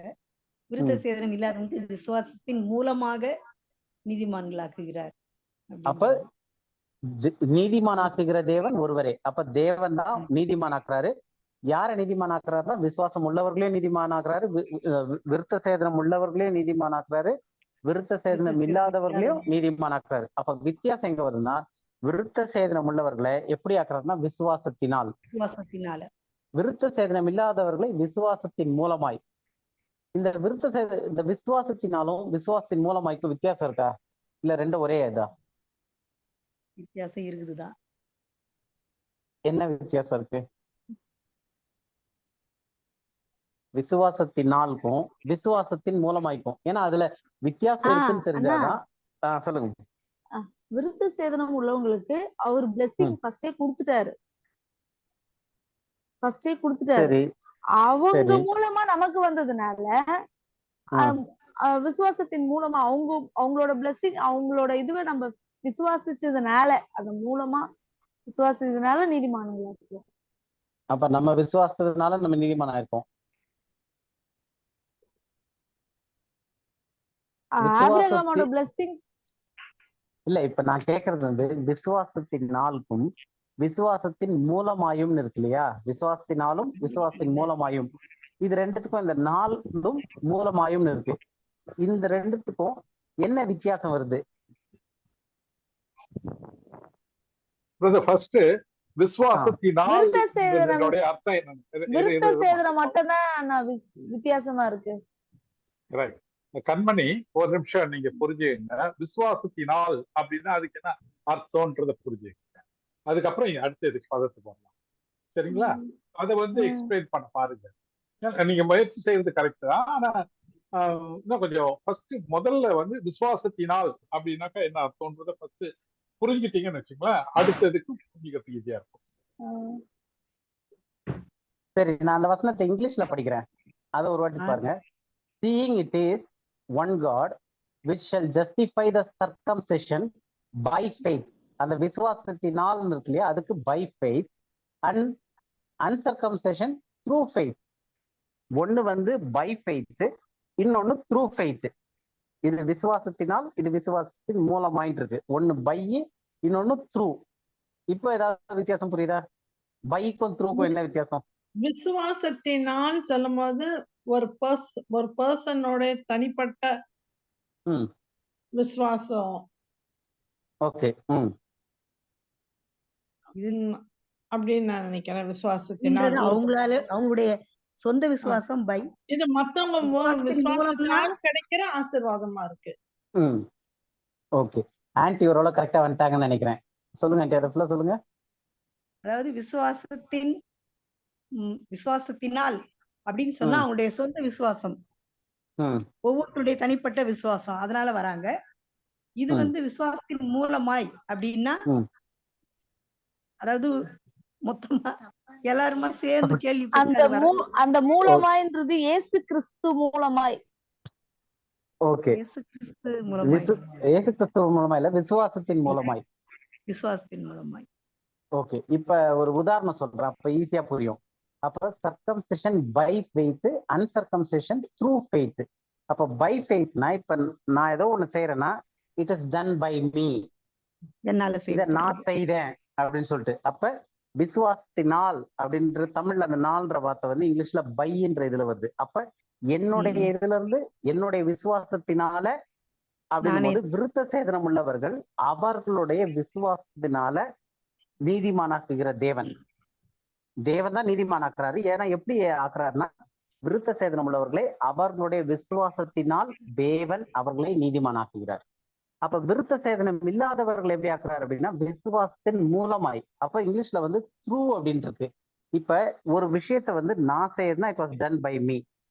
இப்ப நான் யார் மூலமாவது கொடுத்து விடுறேன், த்ரூ எந்த சேனல் மூலமா, த்ரூ எது வழியாக அப்படின்னு வருது இல்லையா, இதன் வழியாக, அதுதான் த்ரூ. அப்ப விசுவாசத்தின் மூலமாய் அப்படின் போது அந்த விசுவாசம் வந்து ஒரு சேனலா இருக்கு. அப்ப அந்த விசுவாசம் வந்து என்னுடைய விசுவாசம்னு கிடையாது, விருத்த சேதனம் இல்லாதவர்களுடைய விசுவாசம் கிடையாது. அந்த விசுவாசம் வந்து ஒரு சேனலா உபயோகப்படுது. இது வந்து அவங்களுடைய விசுவாசமே அங்க செயல்படுது. இதுல வந்து விசுவாசம் வந்து ஒரு மார்க்கமா, ஒரு மீடியமா இருக்கு அந்த விசுவாசம். அப்ப மெயினா என்ன நம்ம இங்க புரிஞ்சுக்க வரோம் அப்படின்னா, விருத்த சேதனம் உள்ளவர்களுக்கும் விருத்த சேதனம் இல்லாதவர்களையும் நீதிமானாக்குகிற தேவன் ஒருவர் தான். ஆனா ரெண்டு பேரையும் ஒரே மாதிரி ஆக்குறாரா அப்படின்னு கேட்டா கிடையாது. விருத்த சேதனம் உள்ளவர்களை விசுவாசத்தினால் ஆக்குறாரு, பை ஃபெய்த் ஆக்குறாரு. விருத்த சேதனம் இல்லாதவர்களை விசுவாசத்தின் மூலமாய், அதாவது த்ரூ ஃபெய்த், விசுவாசத்தின் வழியாக அவர்கள் ஆக்குறாரு. இவர்கள் வந்து விசுவாசத்தினால ஆகுறாங்க, இவர்களை விசுவாசத்தின் வழியாக ஆக்குறாரு. அப்போ ஒரு இது வந்து ஃபர்ஸ்ட் பர்சனே செய்யற மாதிரி இருக்கு, இன்னொன்னு வந்து வேற யாரோ விசுவாசத்தின் மூலமாக செய்யப்படுத்தப்படுற மாதிரி வருது. ஸோ இந்த ஒரு டிஃப்ரென்ஸ் இருக்கு, தெரியுதா? அதாவது யூதர்களுக்கும் புறஜாதிகளுக்கும் அவர்களை நீதிமான் ஆக்குகிறதுல வித்தியாசம் வருது. ஆனா ரெண்டு பேரையும் நீதிமான் ஆக்குறாரு. ரெண்டு பேரையும் நீதிமான் ஆக்குற தேவன் ஒருவர் தான். அவர்களோட நீதிமான் ஆயிடுறது கிடையாது. நீதிமான்களாக்குகிற தேவன் ஒருவரே. அப்ப ஒருத்தர் வந்து நீதிமான் ஆகணும்னா தன்னுடைய கிரியையினால ஆகவே முடியாது. அவங்க வந்து நான் நீதிமான் ஆயிட்டேன்னு சொல்ல முடியாது. நீதிமான் ஆக்குகிற தேவன். அப்ப நீதிமானா இருக்கிறாங்க அப்படின்னா தேவன் தான் அவர்கள் நீதிமான ஆக்க முடியும்.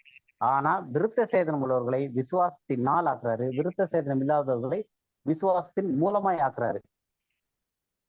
புரியுதா? இது அந்த டிஃபரன்ஸ் புரியுதா? யூதர்களுக்கும் புறஜாதிகளுக்கும் தேவன் வந்து ஒரே விதமா செய்யலாங்க. ரெண்டு பேருமே சிறுமந்தையில இருக்காங்க. ரெண்டு பேருமே ஒரே விதமான காரியத்தை தான் அது முடிவு போய் முடியுது. ரெண்டு பேருக்கும் உபத்திரம் வியாகுலம் வருது. ரெண்டு பேரும் வந்து ரட்சிக்கப்படுறதுக்கு சுவிசேஷம் வந்து ரெண்டு பேருக்கும் போய் சேர்த்து ரெண்டு பேருக்கும் நீதிமானாக்கப்படுற ப்ராசஸ் இருக்கு. ஆனா ரெண்டு பேர்லயும் முதல் யூதருக்கு வருது, பின்பு கிரேக்கர்ல வருது. இங்க வந்து இவங்களுக்கு வந்து விசுவாசினால் வருது, இவங்களுக்கு விசுவாசத்தின் மூலமாய் வருது. இவங்களுக்கு பை ஃபெய்த், அவங்களுக்கு வந்து த்ரூ ஃபெய்த். ரெண்டு பேருக்கும் டிஃபரன்ஸ் இருக்குன்னு புரியுதா? இதுல ஏதாவது சந்தேகம் இருக்கா?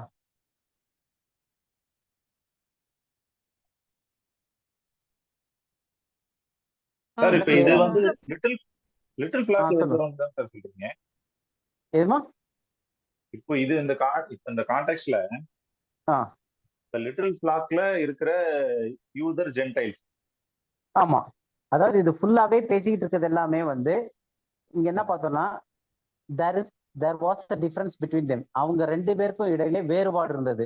அது எங்கெல்லாம் வேறுபாடு இருந்துச்சு? ரெண்டு பேரும் ஒன்னா கிடையாது, ரெண்டு பேர்லயும் வேறுபாடு இருந்துச்சு அப்படின்னு சொல்லிட்டு பார்க்கும்போது முதல் இயேசு கிறிஸ்துவை சேர்ந்து அவர்கள்கிட்ட தான் வந்தாரு, யூதர்கள் கிட்ட வந்தாரு. அதுக்கப்புறம் சுவிசேஷமும் எல்லாரும் ரட்சிக்கப்படுறதுக்கு ஏதுவா இருக்கு. ஆனா முதல் யூதர்களுக்கும் அப்புறம் கிரேக்கர்களும் கூட சேர்க்கப்படுறாங்க. அதே மாதிரி உபத்திரமும் வியாகுலமும் கூட முதலாவது யூதர்களுக்கு பின்பு கிரேக்கருக்கும் சேர்க்கப்படுது ஆல்சோன்னு. அதே மாதிரி நீதிமான் ஆக்கப்படுறது ஒரே தேவனாலதான் நீதிமான் ஆக்கப்படுறாங்க. ஆனா அவர்கள் வந்து விசுவாசத்தினால் ஆக்கப்படுறாங்க. விருத்த சேதனம் இல்லாதவர்கள் விசுவாசத்தின் மூலமாய் ஆக்கப்படுறாங்க. ரெண்டு பேருக்கும் ஒரே ப்ராசஸ் கிடையாதுன்னு சொல்ல வரேன். புரியுதா? திருமந்தையில அதாவது அதுலயும் இருக்கிற புறஜாதி இருக்காங்க, யூதர் இருக்காங்க. ஆனா என்ன வித்தியாசம்? இப்ப அடுத்து நம்ம வந்து பாடி ஆஃப் கிரைஸ்ட் பார்க்கும்போது இன்னும் கொஞ்சம் கிளியரா புரியும். ஏன்னா இதுல இருக்கிற டிஃபரன்ஸ் இப்ப நம்ம பாக்குறோம். கரெக்டா? இப்ப அடுத்து வந்து நம்ம இதுல பார்க்கும்போது பாடி ஆஃப் கிரைஸ்ட் பார்க்கும்போது இன்னும் கொஞ்சம் கிளாரிட்டி வர ஆரம்பிக்கும் இதுல.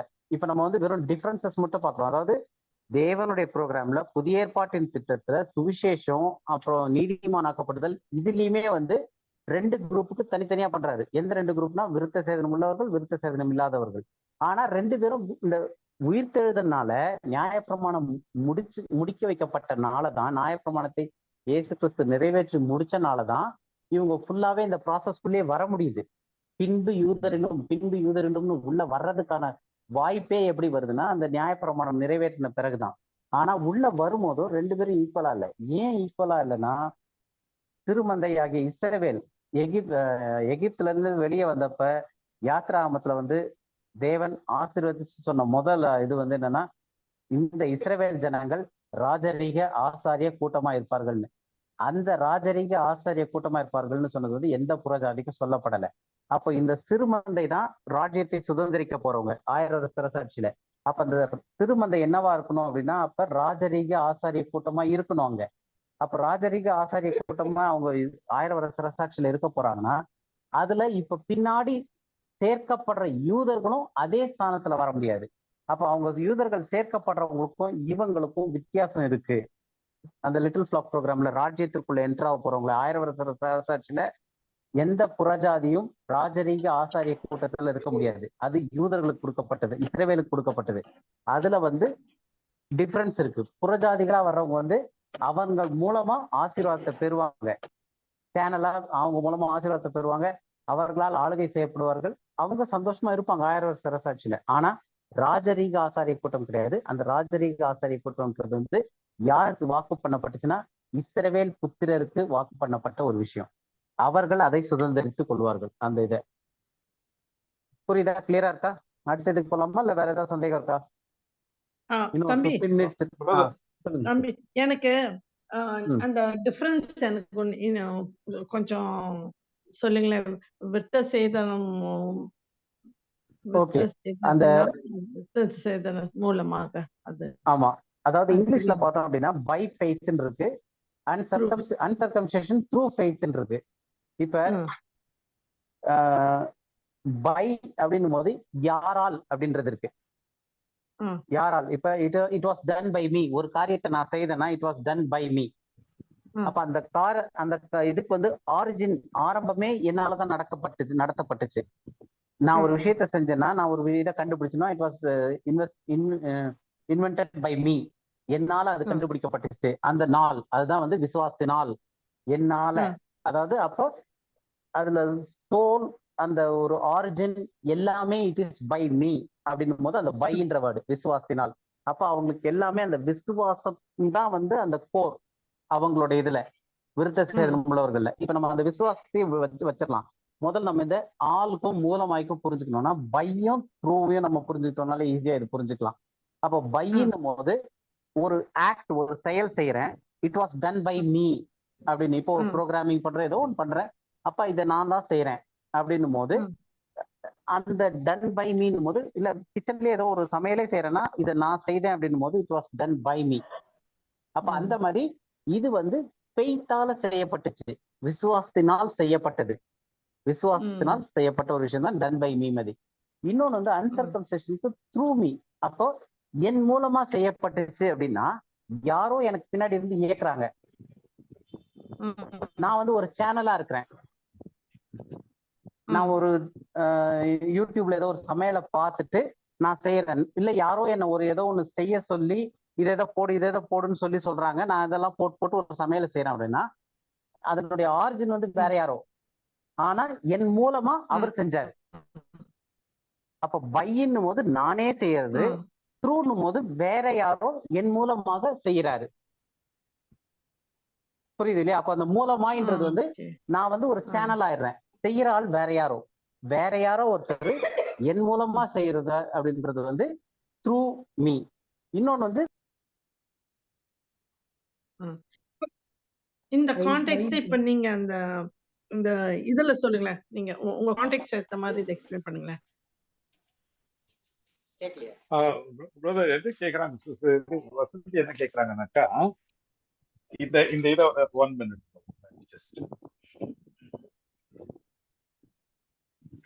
இந்த யூதர்களுக்கும் புறஜாதிகளுக்கும் வித்தியாசத்தை காமிச்சுக்கிறாங்க. சரிங்களா? 3:26 பாத்தீங்கன்னா, அவர் உங்கள் எல்லோரையும் உங்கள் பொல்லாங்குகளிலிருந்து விலக்கி உங்களை ஆசீர்வதிக்கும்படி தேவன் தம்முடைய பிள்ளை இயேசுவை எழுப்பினதன் மூலமாக உங்களிடத்தில் அவரை அனுப்பினார். சரிங்களா? அடுத்தது, கிறிஸ்துவின் சுவிசேஷத்தை குறித்து நான் வெட்கப்படேன். ஏன் நான் வெட்கப்பட மாட்டேன் அப்படின்னாக்கா, முன்பு யூதரிலும் பின்பு கிரேக்கரிலும் விசுவாசிக்கிறவன் எவனுக்கும் அவனுடைய ரட்சிப்பு உண்டாவுக்கு அது தேவ பெலனா இருக்கிறது. தேவ பெலன் யாருக்கெல்லாம் வருது? எல்லாருக்கும் வருது. ஆனா அந்த எல்லாருக்கும் வருதுல ஒரு ஆர்டர் இருக்கு. ஃபர்ஸ்ட் ப்ரிஃபரன்ஸ் யாருக்கு, ரெண்டாவது ப்ரிஃபரன்ஸ் யாருக்கு அப்படின்னு. ஃபர்ஸ்ட் ப்ரிஃபரன்ஸ் யாருக்குனாக்கா யூதருக்கும், அதுக்கு பின்பு கிரேக்கருக்கும். ஏன் அப்படின்னாக்கா, சுவிசேஷத்துல ஆண்டவராகிய இயேசு கிறிஸ்து சொல்றாரு, the salvation is by faith அப்படிங்கிறார். salvation is by faith. கேக்குதுங்களா? Okay okay okay, sorry brother, ஒரு கால் வந்தோடனே கட் பண்ணேன், எந்த டோட்டல் லைனே கேட்க முடியாம போயிடுச்சு. வெளியே போயிட்டு உள்ள வந்தேன். Okay okay okay right. நான் இதாவது 16ல வந்து பாருங்களேன், இது வந்து 16ல என்ன சொல்றாருன்னா, தேவ பலன் எல்லாருக்கும் வரும் இல்லையா? வசந்தி புரியுதாமா? தேவ பலன் வசந்தி கேக்குதா? ஓகே, தேவ பலன் எல்லாருக்கும் வருது. ஆனா அதுல வந்து ஒரு ஆர்டர் இருக்கு, வரிசை முறை. அந்த வரிசை முறையில வந்து முதல்ல கிரேக்கருக்கும் யூதருக்கும், பின்பு கிரேக்கருக்கும், யூதருக்கும் இல்ல ஃபர்ஸ்ட் யூதருக்கும் பின்பு கிரேக்கருக்கும். இதுக்கு வந்து ஏன் இது வந்து எது இருக்குனாக்கா, ஆண்டவர் சொல்றாரு சால்வேஷன் ஆஃப் தி ஜூ அப்படின்னு. யோவான் 4:4 சமாரிய பெண்கள்கிட்ட பேசிட்டு இருக்கும் பொழுது அவர் சொல்றாரு, ரட்சிப்பு யார் மூலியமா வருது? புறஜாதிகள் மூலியமா கிடையாது, யூதர் மூலியமா தான் ரட்சிப்பு வருது அப்படின்னு. சரியா? அதே மாதிரி ரோமர் 3:2-9 பொல்லாங்கு யாருக்கு ஃபர்ஸ்ட் வருது? யூதருக்கு ஃபர்ஸ்ட், ரெண்டாவது தான் வந்து கிரேக்கர், ஜென்டைல்ஸ். அதே வந்து 2:10 வாசிச்சீங்கன்னு வச்சுங்களேன், 2:10 அவர் பிரதர் இந்த இடத்துல போடல. அதுல வந்து ஆனர் வந்து யாருக்கு வருது? ஃபர்ஸ்ட் யூதருக்கு, ரெண்டாவது கிரேக்கருக்கு வருது அப்படின்னாரு. அதே மாதிரி இந்த இடத்துல அந்த யூதருக்கும் கிரேக்கருக்கும்ன்றத வந்து விருத்த சேதனம் உள்ளவர்களுக்கும் விருத்த சேதனம் இல்லாதவர்களுக்கும்ன்ற அந்த இடத்த வித்தியாசத்தை காமிக்கிறாங்க. அது எப்படின்னாக்கா, இந்த விசுவாசமே வந்து நீதிமான் ஆகிறது வந்து எதன் மூலயமா ஆகுறாங்க? 2 பேருமே நீதிமான்கள் ஆகுறாங்க. ஒரு யூதர்கள் வந்து எப்படி நீதிமான்கள் ஆகுறாங்க? they are being justified by faith. Okay, uncircumcised எப்படி ஆகும்னா through faith. இப்போ வந்து through faith of the Jews, through faith of the Jews, இல்ல through faith of the Jews ன்னு சொல்லல, through faith தான் சொல்லிருக்கு.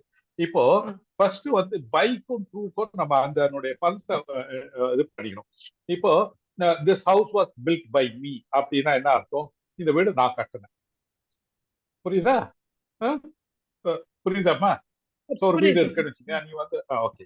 இன்னொன்னு வந்து I got the job through somebody. அப்படின்னா என்ன அர்த்தம்? இந்த வேலை யார் மூலியமா வந்தது? என் மூலியமா கிடையாது, யார் மூலியமா வந்தது? இந்த வீடை நான் கட்டினேன்னாக்கா அது என் மூலியமா. சரியா? இந்த வேலை எனக்கு யார் மூலியமா கிடைச்சது? I got the job through a recommendation of somebody. So அந்த டிஃபரன்ஸ் வருதா? தெரியுதா? முதல்ல பை மீ அப்படின்னா என் மூலியமாவும், அதே மாதிரி இப்போ இதை வந்து இந்த இடத்துல ஃபெய்த்துக்கு ஜஸ்டிபிகேஷனுக்கு அப்ளை பண்ணலாம். ஓகே, விருத்த சேதனம் உள்ளவர்களை விசுவாசத்தினாலும் விருத்த சேதனம் இல்லாதவர்கள் விசுவாசத்தின் மூலமாகவும் நீதிமாக ஆக்கிற தேவன் ஒருவரே. ஓகே, இது வந்து இந்த இதை வந்து பிரிச்சு படிக்கும். ஃபர்ஸ்ட் வந்து யாரு நீதிமான ஆக்குறது? பிரதர் சாம் கிடையாது. நம்ம எல்லாத்தையும் நீதிமான ஆக்குறது பிரதர் சாம் கிடையாது, தேவன். சரிங்களா? பாலும் கிடையாது, பீட்டரும் கிடையாது, சாமும் கிடையாது, தேவன் தான் அப்படி. தேவன் எப்படி நீதிமான ஆக்குறாரு? விசுவாசத்தை. அது 2 கேட்டகரி. இப்ப அந்த 2 கேட்டகரியை தான் நம்ம பார்த்துக்கணும். ஒண்ணு வந்து சர்க்கம்சைஸ்டு, இன்னொன்னு வந்து அன்சர்க்கம்சைஸ்டு. ஒண்ணு வந்து ஜூ, இன்னொன்னு வந்து ஜென்டைல்ஸ். புரியுதாமா? அப்போ ஒவ்வொன்றையும் டிஃபரன்ஸ் காமிக்கிறார். வேற இடத்துல வந்து ப்ரிஃபரன்ஸ். புரியுதா? அந்த இடத்துல ஃபர்ஸ்ட் 2-3 இதுல பார்த்தது வந்து ஆர்டர். யாரு ஃபர்ஸ்ட் வந்து இருக்கிறாங்க? ஜூஸ் ஃபர்ஸ்ட், ரெண்டாவது இது. ஏன் அவங்க மட்டும் என்ன ரொம்ப யோகியமா அப்படின்னு நம்ம கேட்க முடியாது. அவங்க என்ன பெரிய கிரேடா அப்படின்னு நம்ம கேட்க முடியாது. ஏன்னா அது தேவனுடைய இது. ஏன் ஆபிரகாம் மட்டும் செலக்ட் பண்ணுமா, மத்தவங்க எல்லாம் செலக்ட் பண்ண கூடாதா? ஆபிரகாம் ஒருத்தரை வந்து ஒரு சைடு நிக்க வச்சுட்டு ரெஸ்ட் ஆஃப் த வேர்ல்டே இன்னொரு இடத்துல நிக்க வச்சுட்டாரு.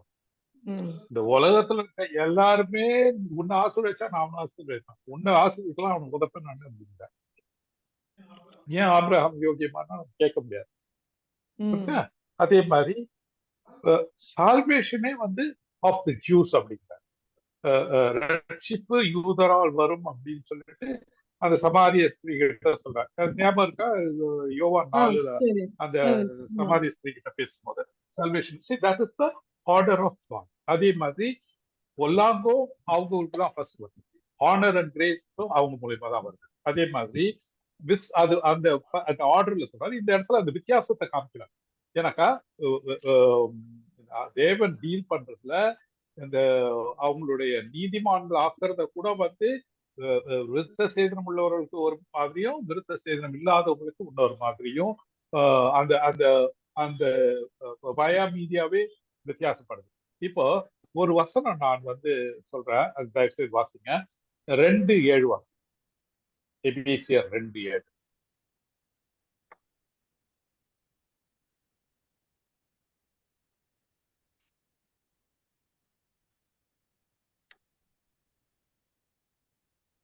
சாரி, இல்ல 2:8. By grace through faith. கிருபையினாலே விசுவாசத்தை கொண்டு ரட்சிக்கப்பட்டீர்கள். இது உங்களால் உண்டானதல்ல, இது தேவனுடைய ஈவு. இது வந்து இங்கிலீஷ்ல வாசிச்சா எப்படி இருக்கு பாருங்க.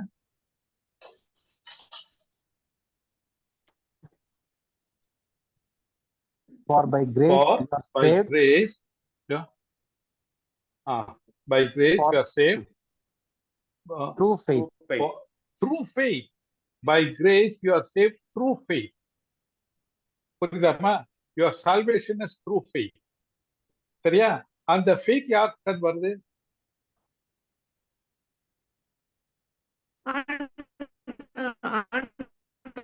ஆண்டவர்கிட்ட வருது. கிருபை யார்கிட்ட வருது? அதுவும் ஆண்டவர். ஆண்டவர்கிட்ட. ஓகேயா?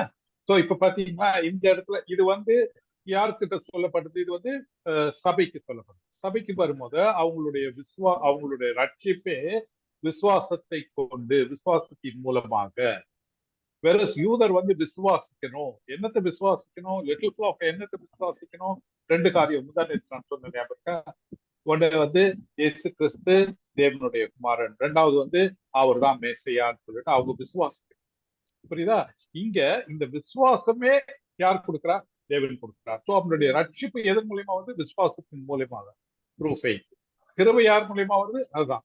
அப்போ இந்த இடத்துல அவர் வித்தியாசத்தை காமிக்கிறார். நம்ம இந்த இடத்துல நம்மளுடைய சப்ஜெக்ட் மேட்டர்ல ரோமர் 3:30 விருத்த சேதனம் உள்ளவர்களுக்கும் விருத்த சேதனம் இல்லாதவர்களுக்கும் தேவனே அவர்களை நீதிமானாக்குறார். எப்படி நீதிமானாக்குறாரு? ஒருத்தர் அவங்களுடைய விசுவாசத்தின் மூலமா, இன்னொன்னு விசுவாசமே அவங்களை நீதிமான்களாம். புரியுதாமா? இது வந்து கொஞ்சம் வந்து என்ன சொல்றது, ப்ராசஸ் பண்ணணும். அது வந்து ஒரு தியானிக்கணும். ஒரு சிலருக்கு டக்குன்னு பிடிச்சிக்குவாங்க, ஒரு சிலர் வந்து அதை வந்து அப்படியே கொஞ்சம் கிரகிச்சுக்க பார்க்கணும். சொல்லு தம்பி. அப்போ லிட்டில் ஃபிளாக்ல இருக்கிற ஜென்டைல்ஸும் பாடி ஆஃப் கிரைஸ்ட்ல இருக்கிறவங்களும் வந்து த்ரூ ஃபெய்த் மூலமா உள்ள வராங்க. ஆமா, அதாவது சத்யன் லிட்டில் ஃபிளாக்ல இருக்கும் போது, அதாவது அந்த புறஜாதி circumcision and uncircumcision is not changing. அதுல மாற்றமே கிடையாது. விருத்த சேதனம் உள்ளவர்கள் ஒரு குரூப், விருத்த சேதனம் இல்லாதவர்கள் ஒரு குரூப். அப்ப லிட்டில் ஃபிளாக்ல வரும்போது விருத்த சேதனம் உள்ளவர்களை எப்படி இது பண்றாருன்னா விசுவாசத்தினால்னு பார்த்தோம். விருத்த சேதனம் இல்லாதவர்கள்னா புறஜாதிகளை விசுவாசத்தின் மூலமாயின்னு பார்த்தோம். இப்ப பாடி ஆஃப் கிரைஸ்ட்ல வரும்போது புறஜாதிகளை நீங்க கேக்குறீங்க, இன்னைக்கு புறஜாதி வந்து விசுவாசத்தின் மூலமாயிட்டுன்னு. நான் இன்னொரு கேள்வி கேட்கிறேன். இன்னைக்கு யூதர்கள் தங்கள் ஸ்தானத்துல இருக்கிறாங்களா? இன்னைக்கு அவங்க ஸ்தானத்தை இழந்து இன்னைக்கு எல்லாருமே புறஜாதிகளா தான் கவுண்டடா? இல்ல, எல்லாருமே புறஜாதிகளா தான் கவுண்டட். அவங்க ஸ்தானத்துல இல்லை இப்போ. ஏன்னா அவங்களுடைய ஸ்தானத்துல இல்ல, அவங்க ப்ரோக்ராம் வந்து நிறுத்தப்பட்டிருக்கு. அப்ப நம்ம இதுக்கு அடுத்த கான்டெக்ட் படிக்கும் போது யூதரும் இல்லை கிரேக்கன் என்றும் இல்லை அப்படின்னு வருது. அப்ப யூதன் என்றும் இல்லைன்னா யூதனானவன் அவனுடைய ஐடென்டிட்டியை லூஸ் பண்ணிடுறான். அப்ப அவனுடைய சால்வேஷன் மெத்தட் இன்னைக்கு வந்து யாருமே வந்து they are not saved by faith in the dispensation of grace. இந்த கிருபையின் காலத்துல யாருமே விசுவாசத்தினால் ரட்சிக்கப்படுவது கிடையாது. இன்க்ளூடிங் யூதரா இருந்தாலும், அவங்க வந்து மாம்சத்தின்படி விருத்த சேதனம் பண்ணிட்டாலும் தேவனுடைய பார்வையில அந்த யூதர்ன்ற அந்த ஒரு ஸ்பெஷாலிட்டி இருந்தது வந்து நிறுத்தப்பட்டு வச்சிருக்கு. இன்னைக்கு கிருபையின் காலத்துல எல்லாருமே ஒன்னா இருக்கு. அப்ப இன்னைக்கு கிருபையின் காலத்துல இப்ப வந்து இந்த டிரான்சாக்ஷனல் பீரியட்லாம் தாண்டி இன்னைக்கு வந்து கிருபையின் காலத்துல வேர்ட் ஆஃப் காட் கம்ப்ளீட்டான நம்ம கையில இருக்கிற இந்த காலகட்டத்துல ஒரு யூதன் வந்து தங்களை வந்து மேசியானிக் ஜூ, நாங்க யூத மேசியாவை விசுவாசிக்கிற யூதர்கள்னு சொன்னாலும் ஆண்டவருடைய பார்வையில அந்த யூதர்ன்ற ஸ்தானத்தை வந்து அவர் நிறுத்திட்டாரு. அந்த ப்ரோக்ராமே இப்ப கிடையாது.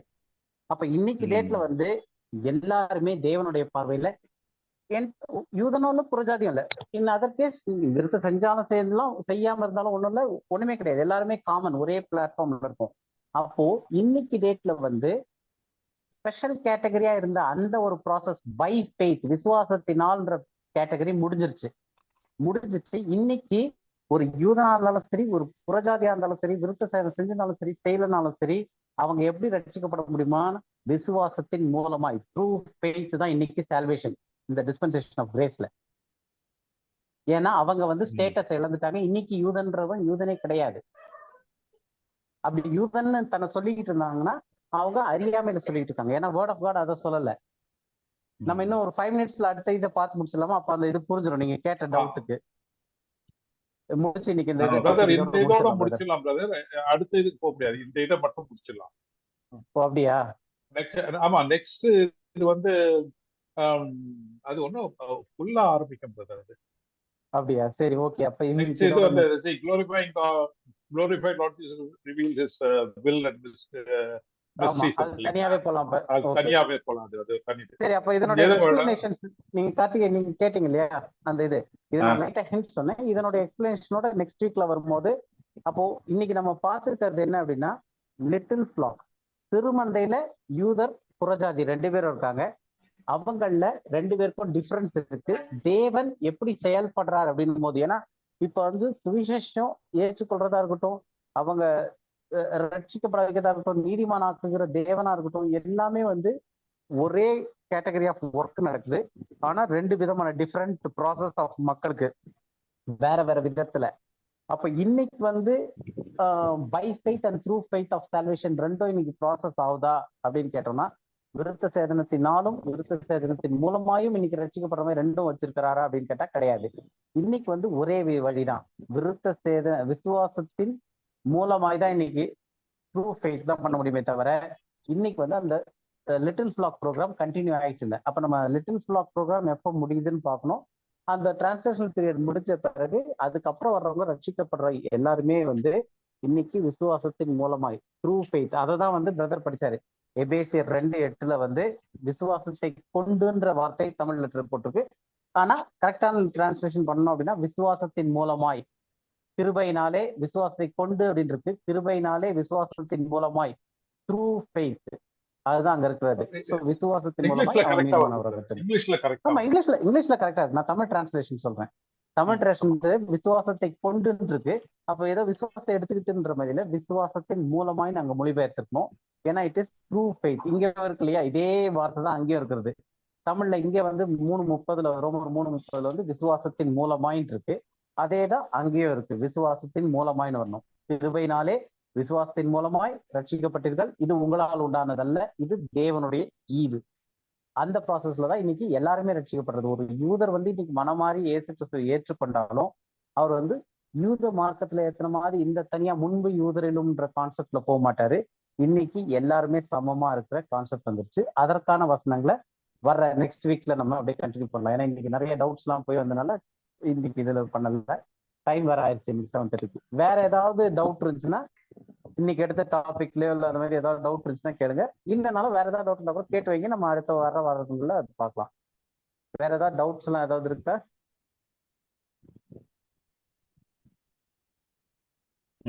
இல்ல கிளியரா இருக்கு. ஓகே, அப்ப யாராவது ஒருத்தர் ப்ரேயர் பண்ணி முடிக்கலாமா? பிரதர் முடிச்சலாம் இல்ல, நீங்க ஏதாவது ஆட் பண்ணுவோம் பிரதர்? இல்ல பிரதர். ஆக்சுவலா நெக்ஸ்ட் வீக் இந்த இதை வந்து ஒரு டாப் அப் பண்ணிட்டு பண்ணோம்னாக்கா அது நெக்ஸ்ட் வீக் ரொம்ப ரிலவெண்டா இருக்கும். ஏன்னா நெக்ஸ்ட் வீக் அந்த இது இருக்கு இல்லைங்களா, கிரைசிஸ் ஃபார் ஆல் அப்படின்னு இருக்கு இல்லைங்களா இது. எது பிரதர்? இல்ல நெக்ஸ்ட் வீக் வந்து ஆக்சுவலா இன்னைக்கு டைம் இருந்ததுன்னா இது வந்து பண்ணாக்கா அந்த கண்டினியூட்டி வரும். ஆனா அதனாலதான் இன்னைக்கு அதே இதோட சேர்த்து முடிச்சிடலாமான்னு நினைச்சேன், புரியறதுக்கு ஈஸியா இருக்கும். நம்ம டைம் ஆயிடுச்சு.